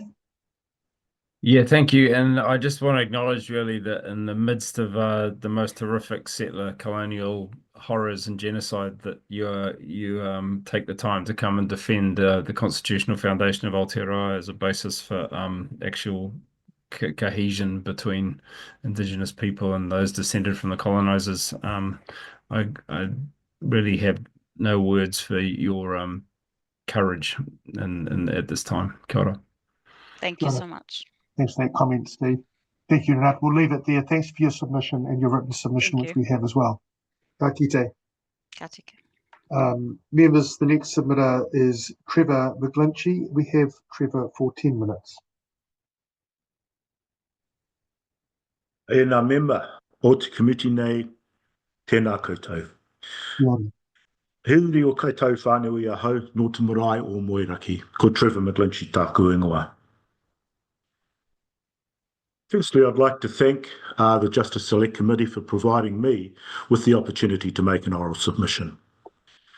My submission is informed by my 40-plus year history of leading kaupapa on behalf of my whānau and hapu of Moeraki. Currently, I'm Chair of Moeraki Limited, our marae-owned holding company, Chair of Te Hā o Maru, a Moeraki-owned health and social service organisation, and I work for my iwi at Turunanga o Ngaitahu. The written submission was written collaboratively with 3 generations of my whānau, all of whom who care about the future of Aotearoa. There's 3 key points from our submission I wish to speak to today, based on my experiences in working in the takiwā of Moeraki Marae. This takiwā covers most of the Waitaki district. My first point relates to the fearmongering and division that arises when misinformation and disinformation comes to the fore. To illustrate this, I will share the story of the establishment of Moeraki Marae Reserve. For those who might not be aware, a mataitai is a customary fisheries tool that recognises and provides for traditional fishing through local marae management. Around the year 2000, Moeraki Marae proposed a meeting with the local community to discuss the establishment of a mataitai on the coast surrounding the Moeraki Peninsula, something we saw as an opportunity to bring the community together in our shared best interest. What resulted, however, from this invitation to engage was a local media frenzy, where we became front page news, with reports about how the mataitai would exclude non-Māori fishers from fishing in the area, how non-Māori would not be allowed on the beaches and could not take so much as a seashell from within its boundaries. This media manipulation based on total disinformation created an even greater fear and division in our community and resulted in a huge response with hundreds attending our meetings. At these meetings, we attempted to shift mindsets and narratives towards the positive benefits of the mataitai for us all. However, the initial impression created by media misinformation was extremely hard to shift. As a marae whānau, we continued to have meetings and discussions with stakeholder groups and conversations within our community. And over a 10-year period, we slowly changed the perspectives to the point that when in 2010, the Minister of Fisheries announced the establishment of the mataitai, it was page 6 news and caused hardly a ripple within our community. What we saw over those 10 years was a pendulum swing created from a mindset of fear and division based on misinformation to a community prepared to work together for shared best interest. It also demonstrates the determination of mana whenua to work with tangata tiriti to carefully educate and build partnerships that strengthen our relationships and begins to create te tiriti-based communities where all benefit. Today, our mataitai is seen as a community asset and a mechanism to help support abundance for both customary and community fishers. My second point speaks to the potential of this bill to destroy the positive impacts of the strengthening of te tiriti-based community relationships that have been built up over many decades. The Waitaki district is rural in nature, with an older population, not an area noted for being overly progressive and woke in its thinking. However, there has been a real acceleration in desire to learn from, to engage and to partner with mana whenua. Our small rural marae and community is often overwhelmed with requests for engagement, advice and support. As local whānau, we've spent hours and days over many years voluntarily building relationships that result in deeper shared understanding and respect for each other and for the rights and responsibilities of mana whenua and tangata tiriti within a te tiriti-based society. We celebrate this engagement and desire of many in the wider community to be part of a te tiriti-based approach. Yet, we have noticed since this government was elected and since the junior coalition partners have been actively supported by the senior partner in their anti-te tiriti stance, certain parts of the Waitaki community have been emboldened in their anti-te tiriti rhetoric. This creates unnecessary strains. We see this as the repetition of the disinformation approach that we experienced when we commenced the establishment of our matatai. We're now 25 years on from those days. We do not want to repeat the experience. As a whānau, we have journeyed together, mana whenua, tangata whenua, and tangata tiriti, and as a result, slowly, admittedly too slowly at times, a social licence for a te tiriti-based society has begun to emerge. We see this bill as a reaction from those who oppose this social licence and the increasing understanding in communities that we are a te tiriti-based nation. We see it also as a recruitment mechanism for the ACT Party, a last bastion for the disenfranchised who feel the loss of colonial structures and its associated structural racism will somehow lessen their rights, rather than create a truly inclusive society where we all benefit. This is the reason why this submission calls for the immediate cessation of these select committee hearings and the withdrawal of this bill from the parliamentary process. Further, I believe that the role of te tiriti in decision-making at both national and local levels needs to be strengthened to provide balanced approaches that integrate economic, environmental and cultural considerations for the benefit of all who call Aotearoa home. And in order to be authentic, any national conversation on the role of te tiriti needs to be led by iwi and hapu. My final point is one of optimism for the future. On Friday 14th of February, my 16-year-old moko, Hiniatia Alexander, made a submission to this select committee, and in closing, I quote from her submission. Te tiriti is in my blood. I live in hope that it will remain so for what will come next. E rangatira mā, I too live with that hope, not only for my mokopuna, but for the mokopuna of all the people of Aotearoa. A kia ora tātou katoa. Kia ora, Trevor, and as you said, you were from Moeraki. I thought you've well represented, and your moko did a great job here not long ago. Steve Abel also has a question. Nā koe, Steve.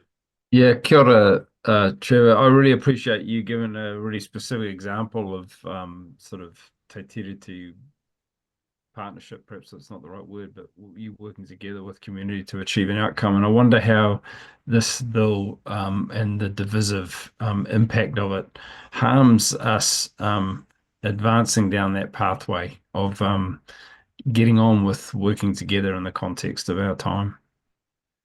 Yeah, look, I think that if the bill reached the point where we got to a referendum, in our written submission, we compared that with The Voice in Australia and how the incredible divisiveness that occurred there.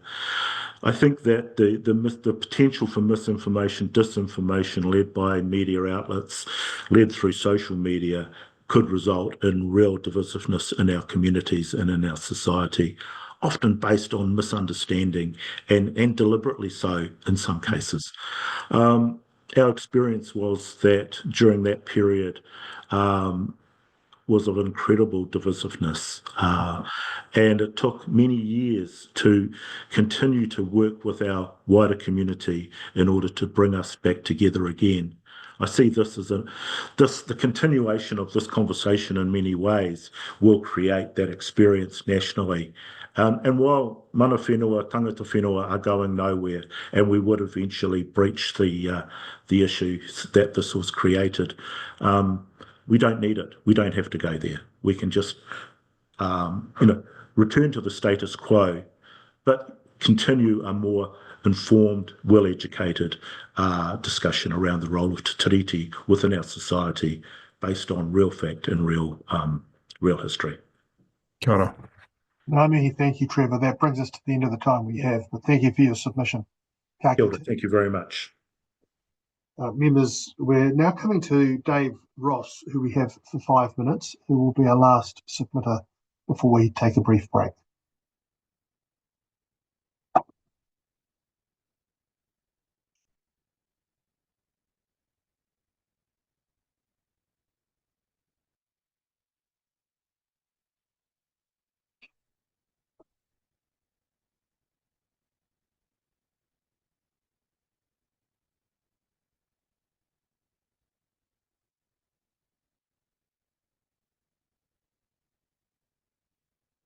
I understand Dave Ross is with us, so he's just taking a wee while to get on the line there.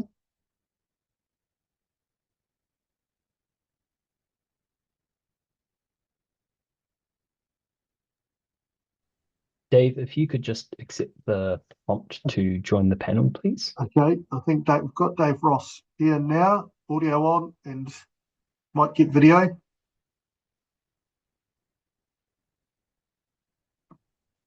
Hi, Dave. I think I'm on just yet. Hang on. Okay, we can hear you. So Okay. you're in public session now. Dave, if we're having technical difficulties there, we can just do it with audio, might be useful. Okay.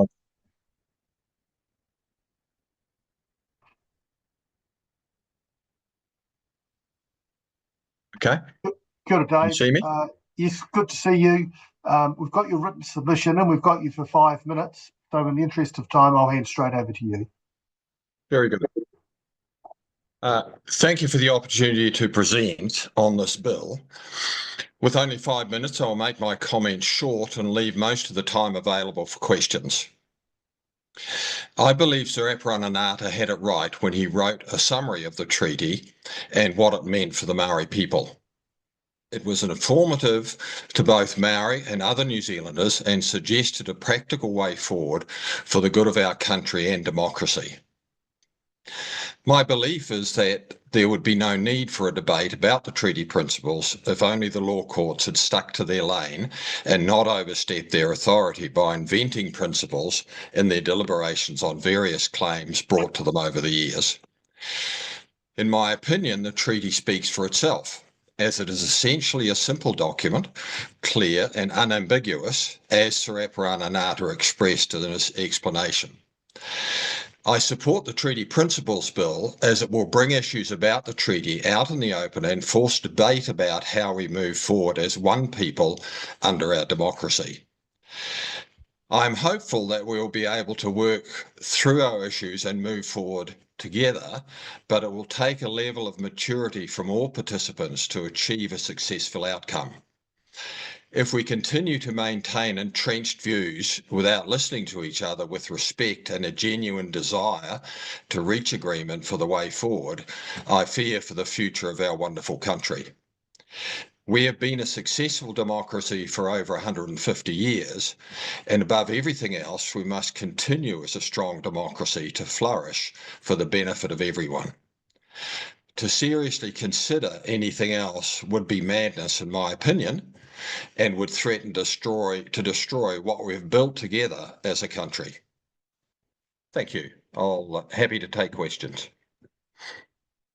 Kia ora, members, we have time for questions. I have a question, and that is, if we've got a document and you and I disagree about what it's about, what it covers, how do we resolve those differences if we don't ask what the underlying principles are?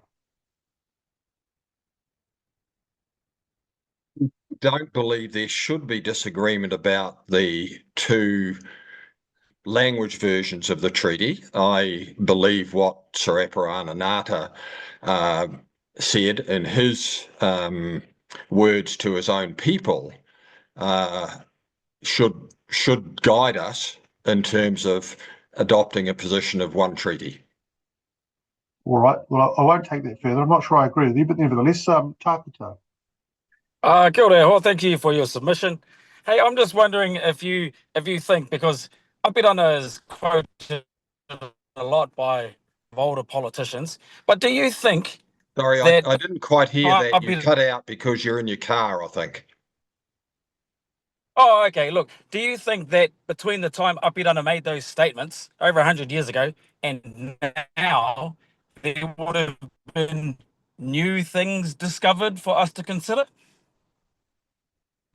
Sure, there are new things that have been discovered. I think they have moved us away from the track of the simplicity of what the treaty means and moving forward as a combined country. I honestly believe we've been moved away from the simplicity of the treaty and what it meant originally to those iwi chiefs who signed it. Do you think it's best to work through things based on like current understanding?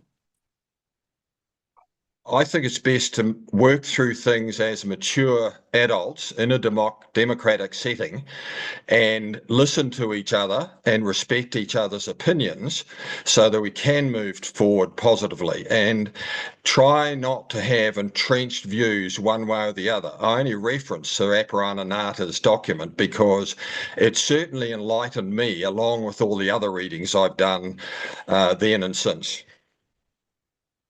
Have you read anything modern like the Mātike Mai reports or any of the Waitangi Tribunal settlements? I've stayed in touch with some of the settlements, yes, and I've read their opinions, yes. I don't agree with all of them. All right. We are at time, so we'll have to leave it there. But Right. thank you for your submission. Thank you for your time. And we've got your written submission in front of us. Very good. So thank you, David. Ka kite. Thanks for the opportunity.